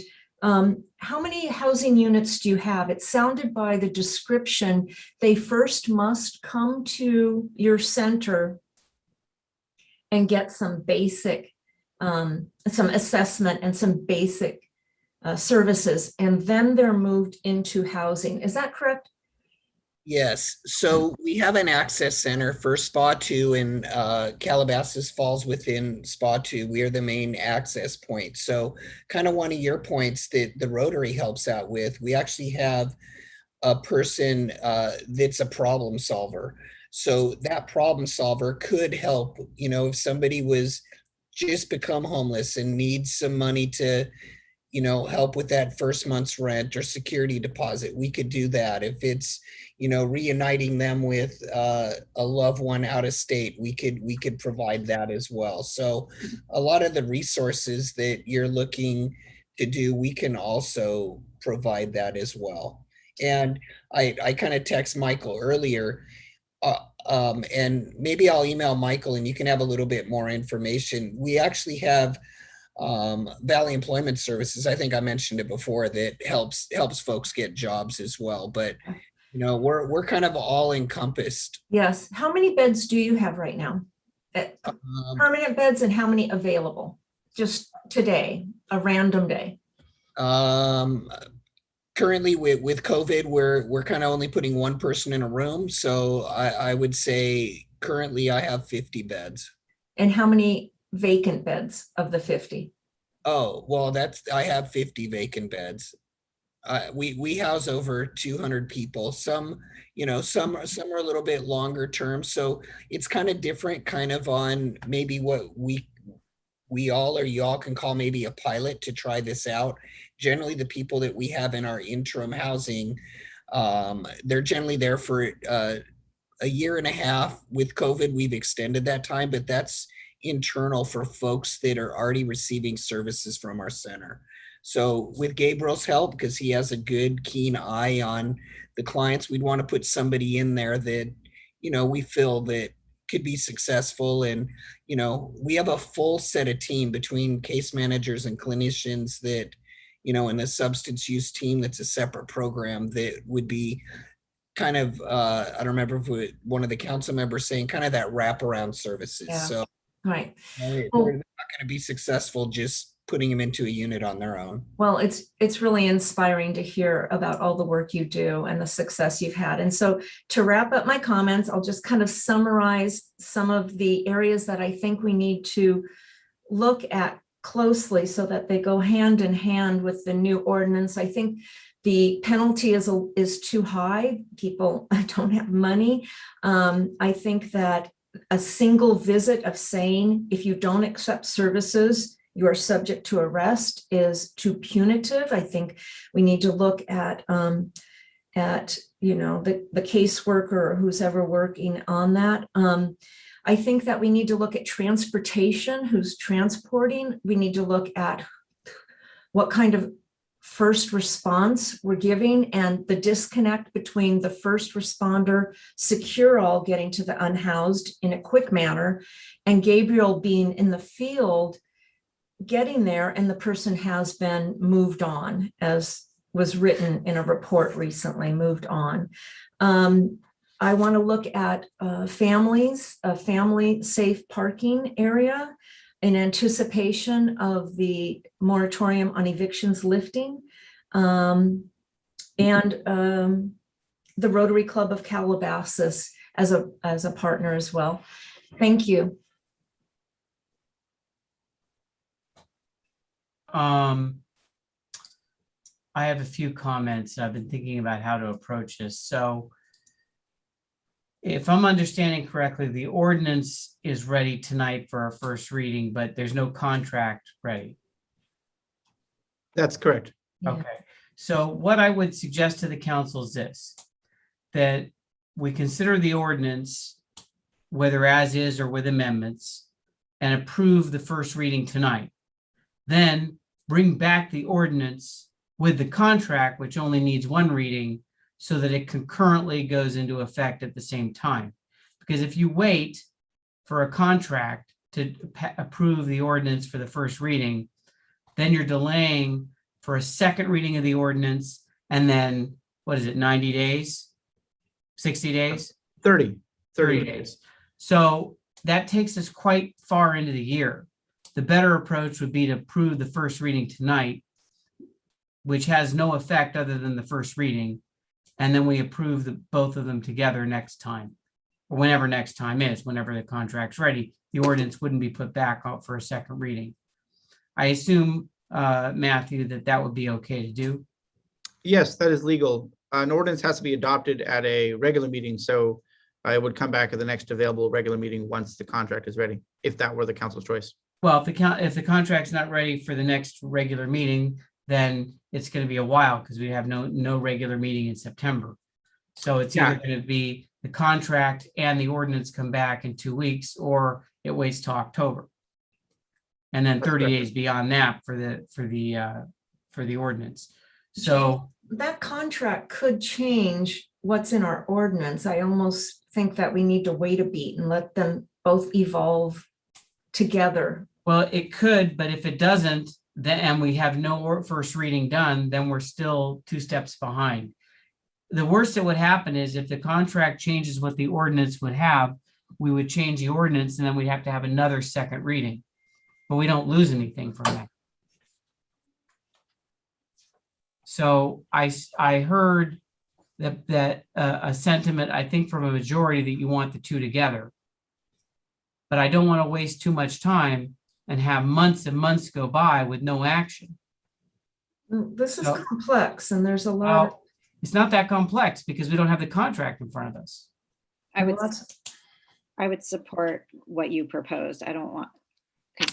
The other thing is, Mary Sue, you mentioned a number of different things you want, but now would be the time to do it. And if you wait till next time, it's going to take 2 more readings. And a couple of you others mentioned things you want in there too. I've been asking for a homeless policy for a year. I've been asking what our city's been doing, and this is the first time that I have heard the scope of what we've been doing. And I think, I do have the one recommended change to the ordinance, and I mean, I'm not downgrading your changes. I'm just simply saying if we don't do it tonight, the earliest we could get this ordinance into effect would be 3 months from now. That's 3 more months of problems with no services, with nothing. I mean, I don't really think it helps anyone to wait that long. No, I don't either, but I think they should move simultaneously and they will. I outlined how they will. Okay. The ordinance does not go into effect, at least I won't put it on the agenda until the contract's ready. David, is your hand up? Yes, I just wanted to say I support the concept of moving forward with the ordinance and bringing back the contract and at a second reading at the same time. Okay, a couple of you had amendments. Peter, I see your hand up now. Yeah, I was just going to say, I also support making amendments to this as needed tonight and approving the first reading of the ordinance. But like Mary Sue, I will not support the second vote on this unless there is all of our services figured out and included in the vote. And I don't know how that sits with my fellow council members, but I just don't want to put on the spot next time. It's just what I said, but I don't want to wait. So the amendments, a few of you had, now would be the time if you could go through them and look at the sections, and we'll have a discussion about what it is you wish to amend. Matt, can you bring us to the section regarding, it's under penalty, I believe. Can you say the page number? Yeah, or the section. That'd be page 7. Yeah. Of attachment A, which is the top section 938.040 summary abatement, and then below 938.050 penalty, the council can certainly set a lower maximum penalty. It's proposed at 1,000. You could cut that to 500. I'll note imprisonment is listed, but is unlikely given certain realities with the district attorney. You could also delete the imprisonment option and make it just an infraction. So it would be up to 500. You've got some options there. Infractions I'm not 1,000. on the right page. I'm sorry. I'm on page 7. Go down to the second section, violation penalty, 9.38050. Oh, you know what? I think I took it out of my packet. But Matt, isn't the district attorney not even filing misdemeanor? Not right now, although that is this is an ordinance we should write, both cognizant of what's true now, but also what will be true in the future. And also, doesn't that mean that we can, well, we have our own city prosecutor.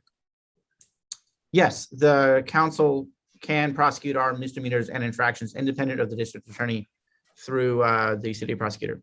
That is very much an option.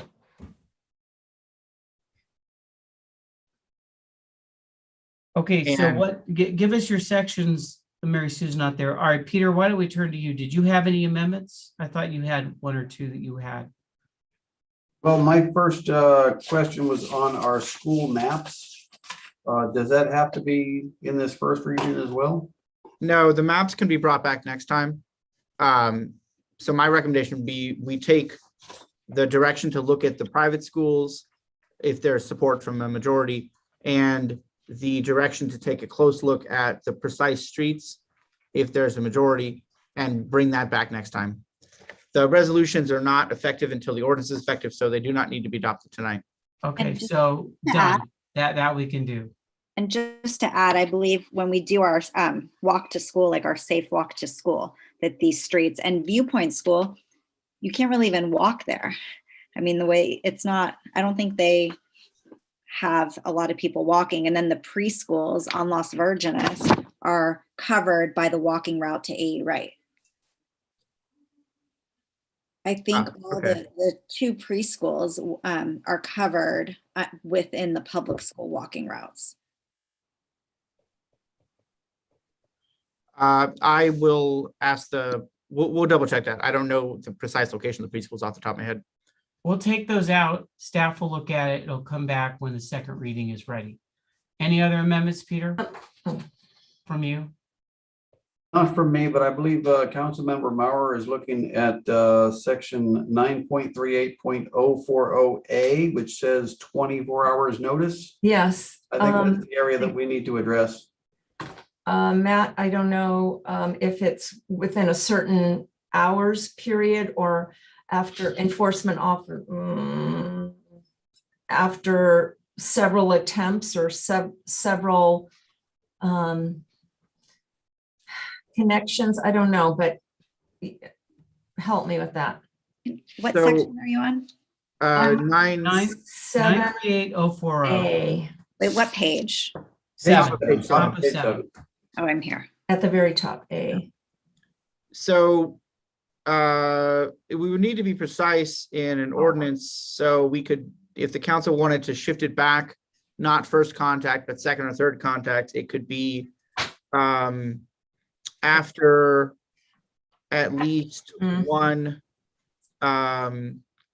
contact by city, county, or other lawful unhoused persons services provider. Matt? Yes. Or the sheriff. But does that mean then someone's allowed to be sleeping in the blocking public access to the sidewalk? So somebody in a wheelchair can't get by, children on their way to school have to walk onto Mulholland Highway or to Las Virgenes when these people have already been asked to move from the location, have been offered services, and then these people are still allowed to stay in that position and could potentially make a situation unsafe? That's the question for council. So if we were to adjust the ordinance to require second or third contact, then yes, the person would need, they would be able to stay where they were, be contacted, decline services, come back, sheriffs or other service provider come back again, offer services a second time upon the second declination of service.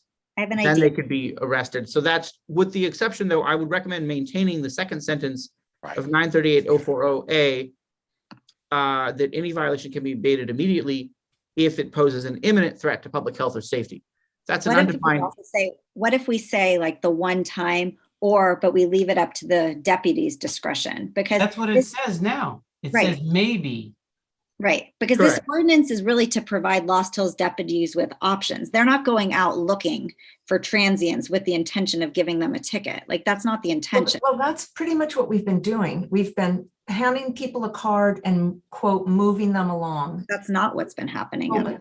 Well, that's, okay.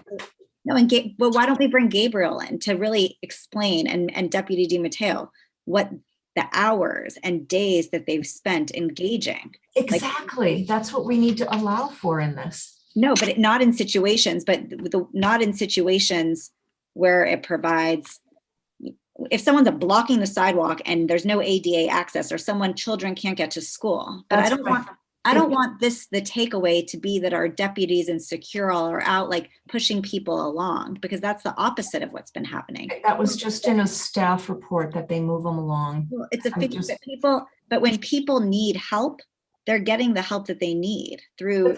But we don't provide transportation. We haven't been providing transportation. People have been transported to hospitals, whether it's been in an ambulance, whether they've required a 50, there have been people are not just left on the streets. People have been taken to places that they need to be taken. They've been reunified with families. Our deputies and Gabriel, so people have looked for people's families. I mean, there's humanity that is going into the situation, but we've heard from callers that children are being woken in the night there's a balanced approach, and we have to look at it from all angles. So, but I want people to understand the great work that like Lost Hills is doing, and Securo and Gabriel. Yeah, Like, I really want that. understood. But now we're putting it in an ordinance. And so- I understand, and right. So I'm fine with what it says right now, because it says up at the discretion. Where's that discretion part? It doesn't say. It says The discretion may. That's the discretion part. It's not required that they be removed on first contacts. It's discretionary. And that's, Mayor's absolutely right. That's baked into the maze in both of the sentences in 938-040A. May be abated by the city, may be abated in an imminent threat. Okay. And sheriffs are left to decide what's an imminent threat. Then I'm fine with that, as long as we, that Securo understands that, or whoever is working, that this is a process in connecting with them. I'm looking at the abatement, and I wanted to make sure that we left behind medication. When we remove people's belongings, too often their medication, if they have any, is scooped up. And so is there a way to make sure that their medication is not taken from them? This abatement is a little concerning to me. A line could be added that any medication shall be maintained at an appropriate city location for at least 72 hours with notification to the person if possible. And that's some flexibility there.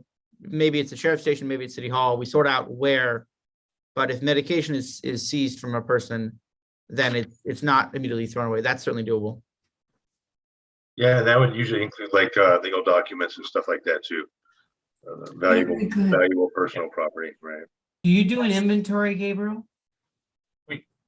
Yeah, so the city public works staff, we've never confiscated items from an individual, at least to my knowledge. Gabriel, you can correct me.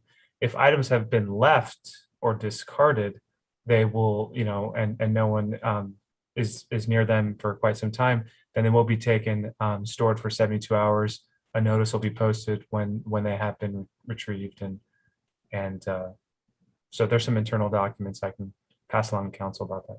All right, I have a couple council members with questions. Peter, your hand's raised. Yeah, it is. Thank you. I guess I'm okay with the summary abatement, leaving it as it is. Is there maybe a way that we want to put in that multiple encounter provision into the violation and penalty phase then?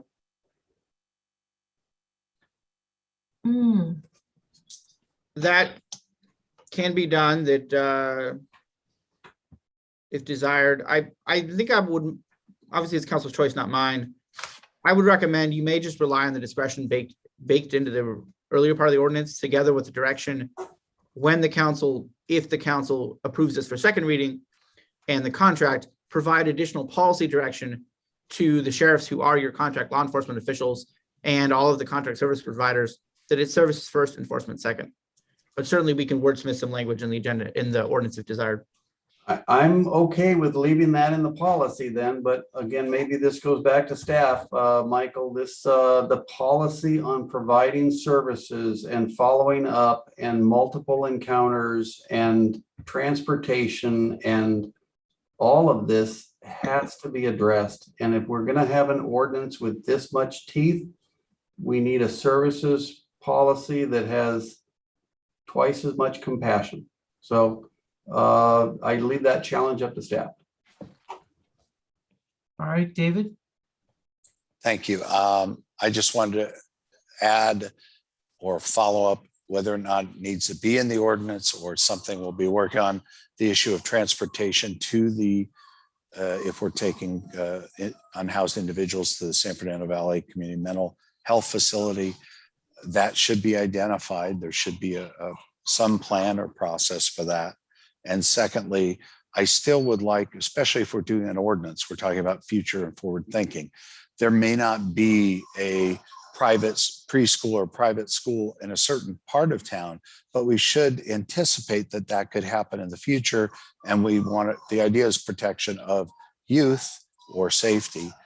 We'd want to keep that open-ended. That would be my other comment. And I do want to compliment Officer DiMatteo, Gabriel, Michael, AJ, everybody on staff, because I know quite well how much work they put in, how many times they go out and meet with individuals who are unhoused, or those, I could tell you right now, right outside where my office is, or on the streets, or wherever it may be, or on the sidewalk.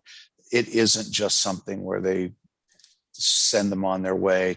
They actually spend a great deal of time and effort getting to know, trying to help, trying to find solutions in the best possible situation, while at the same time protecting the safety and welfare of our citizens. So I do want to identify that too. In following up to what David said, it seems to me that the transportation issue should be included in contractual services. Right? Yes, that would be my recommendation. Rather than in the ordinance. So if when this comes back for the second reading with the contract, maybe there's it could even be a separate contract for transportation services. So we have some time to look into what agencies or private groups provide that service if we pay for it. Okay, so with that,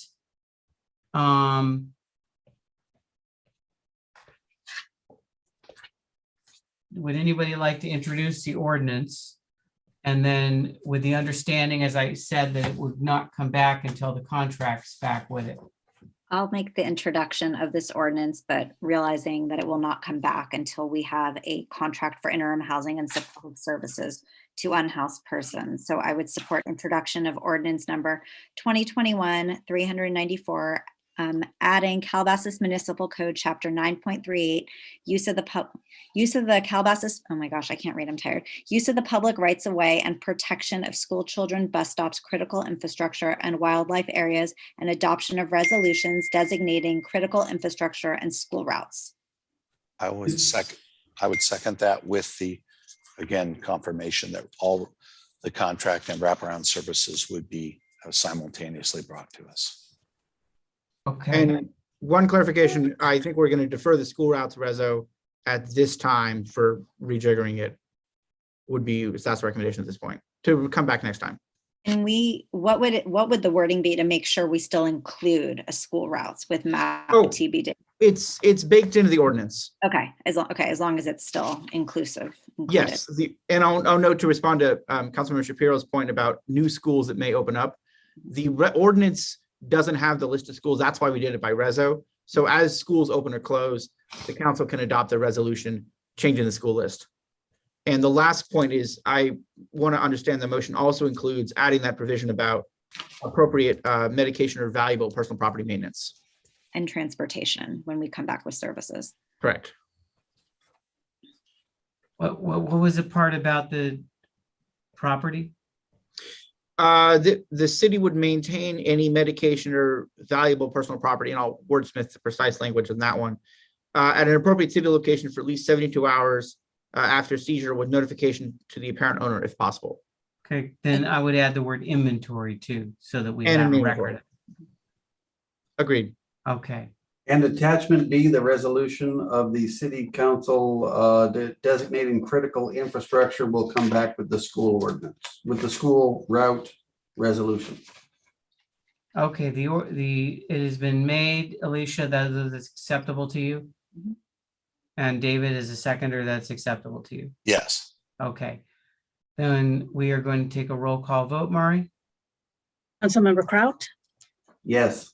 Councilmember Shapiro, Yes. Councilmember Weintraub, Yes. Mayor Pro Tem Mauer. You're muted. Mayor Pro Tem Mauer, Mary Sue? Aye. Mayor Bosajian. Aye. Carries 5-0, Mr. Mayor. Thank you all for your contributions, particularly the staff and the 2 task force members. We appreciate your work. Mayor Bosajian, did we direct staff to look at a safe parking program for families? Thank you, Mary Sue. I was going to ask about that because according to my notes, 2 council members have asked about a safe parking program. If there's a third, then we will bring this back to the task force and start exploring that. Well, 2 is all you really need to look at it. You have a third. Okay, so we have a third on that. Perfect. Okay. Thank you. Okay, so it comes back when it's ready. Yes, thank you. Thank you. Next, we have the informational reports, the check register. Any questions on the check register, which is item 12? If not, task force reports. Okay, briefly, we are still on target to having in-person conventions for the California Contract Cities Association next month, the League of California Cities next month, and you all got an invitation to the California Joint Powers Insurance Authority Convention in October in San Diego. It's one we traditionally do not go to. Occasionally we've gone to it. I've never been. Just to let everybody know, this year they're combining the annual JPIA meeting where we're supposed to be sending a delegate to vote with that convention. And I'm not going all the way to San Diego to cast votes. So anyone who wishes to do that, we can be designated by the council to do that. I anticipate it's going to be nobody. They did not include a virtual option this year like they did last year. So I'm just letting everybody know that I just can't go all the way down there just to vote for 10 minutes and come back. Other than that, I don't have anything else. David, I saw your hand up earlier. Just on committees, budget committee, we met again in July to go over some of the changes or potential changes in funding coming forward. Also attended and will be attending legislative SCAG legislative committee session where we likewise opposed SB 9 and some other items as well. We talked about the state budget and federal budget. I forwarded that on to Kendon for evaluation and looking at potential funds our city may get. There is an economic summit. All council members are invited to attend. SCAG holds that this December. I will have the details sent to everybody, and also attend the Valley Economic Alliance board meeting and the Education Workforce Committee talking about college openings and the our local colleges and what restrictions they're going to have. And that is it. Thank you. Okay, Peter? Thanks. Real quick, a lot of things happened in July and August. Government Affairs was presented to our Chamber of Commerce July 12th and August 9th. As David mentioned, the Budget Subcommittee met on July 13th.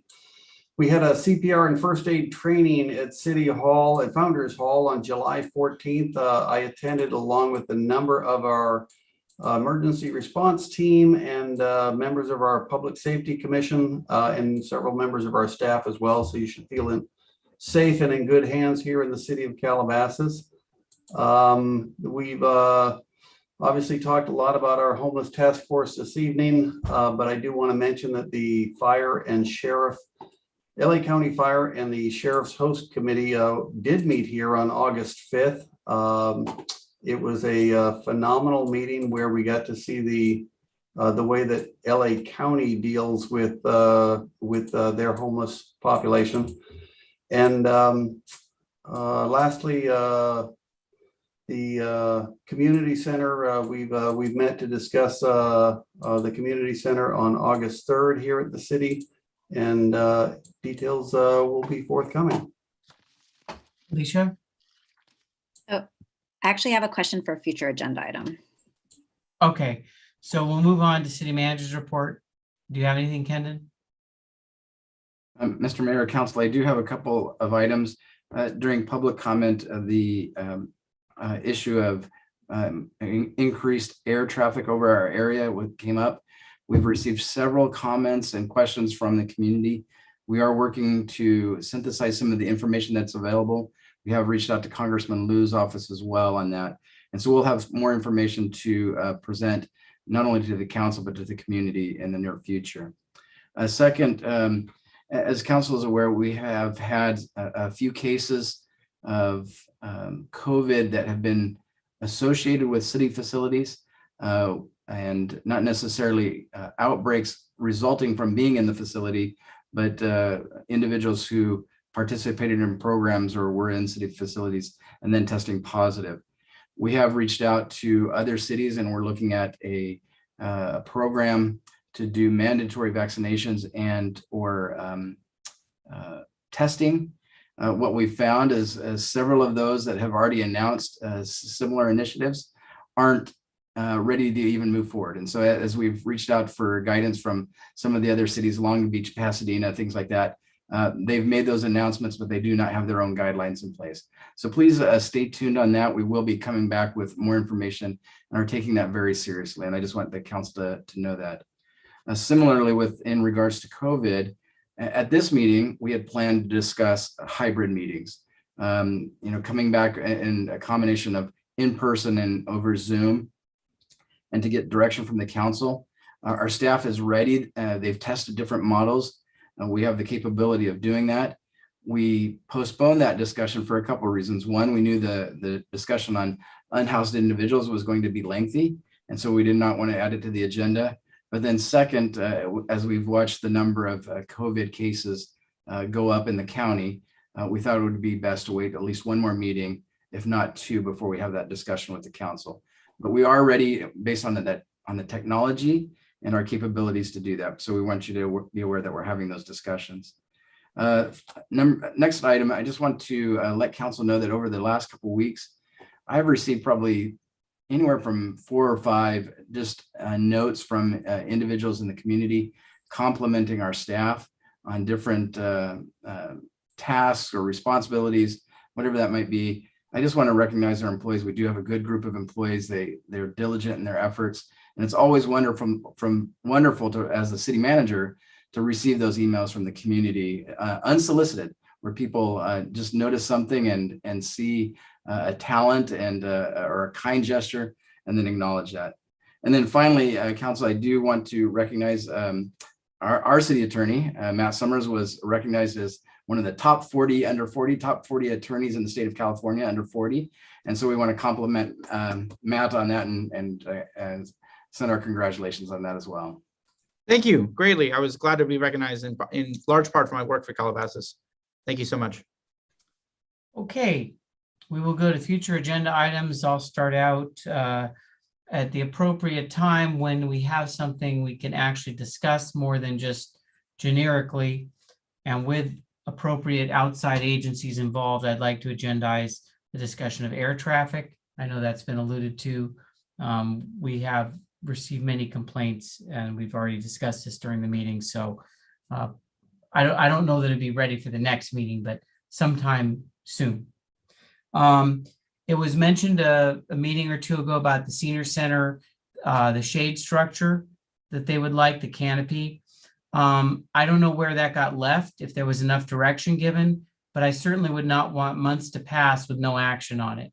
So if additional information is needed and direction from the council, then I would like staff to get that direction soon and start working on it. If you feel you have enough direction to go forward, I'd like staff to go forward. And that would be in consultation with the Savvy Seniors and the Senior Steering Committee. The deadline is approaching for the opt-out / opt-down for the Clean Power Alliance. I continue to field complaints from the public that they are encountering problems with opting out. I've not seen a great campaign by the city as was promised. So I would like, I really don't want to have to agendize it again. I'd really like staff to just simply move forward with an educational programming, explaining people's options as was advertised we would do prior to the deadline. Mayor And- Visagian, if I may, our staff has been working diligently with Clean Power Alliance to prepare for the switch to 100%. And if there's any complaints, I hope that they're going to Michael McConville so we can address them quickly. But there is a robust package that you all be receiving very soon. Okay, so as long as that's coming, then I don't need to worry about that. Mr. Mayor, if I may, I have yes. it scheduled for August 25th, a presentation by the CPA. Okay, I didn't know So, that. All right. Then finally, as was discussed by Kendon, I think I understand the delays of meeting in person, but because we're not meeting in September, I would like to at least get a tentative plan to discuss it at our next meeting in August, so that if we decide we want to meet in person, it'll go into effect in October. I don't want to wait till October to get the plan in effect and then provide direction to staff. So they will have a whole month or two to work on it. So those are my 4 items. Alicia, you said you had an item? It's kind of more of a discussion point, but as we're talking about having our employees to require employees to be vaccinated, and if they don't get vaccinated to require testing, it got me thinking that makes perfect sense and I'm in complete support of that. But it also would make greater sense to me that we require the same thing for people visiting our public buildings. I'm not talking about doing what the city of LA is proposing with private businesses. I think that's impossible to oversee and there's no way to enforce that. But I think that as we're trying to get COVID under control and put this behind us, it would make sense to protect our staff as well, that the people coming into our buildings have to show the same proof. So that's just something that I've been thinking about, following what's been happening with the county and the state. And now to go into hospitals, you have to show proof of vaccination or a negative COVID test. It's just, if we're asking our staff to do something, I think we should ask people visiting our facilities the same as well. And I think it would keep our city facilities safe and get this behind us sooner. Okay. I don't know if is that an internal policy? Is that something you want agendized? I just putting it out there. I have no idea the proper protocol. I'd leave that to the mayor, Kendon, Matt, but that's just something that I'm putting it out there. Yeah, Alicia, what Matt and I can do, let's start talking about the legality of that and what we're seeing with other cities and how that is rolled out if it's possible. So we'll start that conversation, then bring it back. And you know what? I'm okay not necessarily waiting for other cities. You know, I want to look out for our residents and our employees and the people in our community as well. So. Okay, so if in fact, as I think it might require a resolution of the council, it would need to be done 2 weeks from now, or else we would have to wait 2 months because of our lack of meetings in September. So that would render it almost useless. So if it does require, as I think it might, a resolution, please have that ready for August 25th. We can do that. We'll take a look at it. My rough sense off the top of my head is the same. I think we would need council action, but we'll confirm that and bring a sense back. And if we think it needs council action, we'll draft a reso for council consideration. And that should not be on consent because there might be discussions of various aspects of it. Absolutely. That one would need full discussion. Okay, future agenda items. Peter, do you have any? Not specifically, but I think this makes a good point. Some items like COVID-19 protocols have to jump to the front of the line. But one of the things we talked about before was a priority setting workshop so that we can put all of our best ideas out there and tackle them in order instead of just bringing them forth every time somebody from the public makes a recommendation. I don't know how it's been done in the past, but both of our interim city managers recommended that approach, and I think that's something we need to start moving towards. Okay, I'll discuss with you offline, maybe get some more information from you, what you would like to have on the agenda. Let's see, David, did you have agenda items? I have some. I'll go ahead and email them to you and Kendon if that's okay. That's fine. That way, thanks. Are any of them for August 25th? Like have to be? No. Okay. Mary Sue.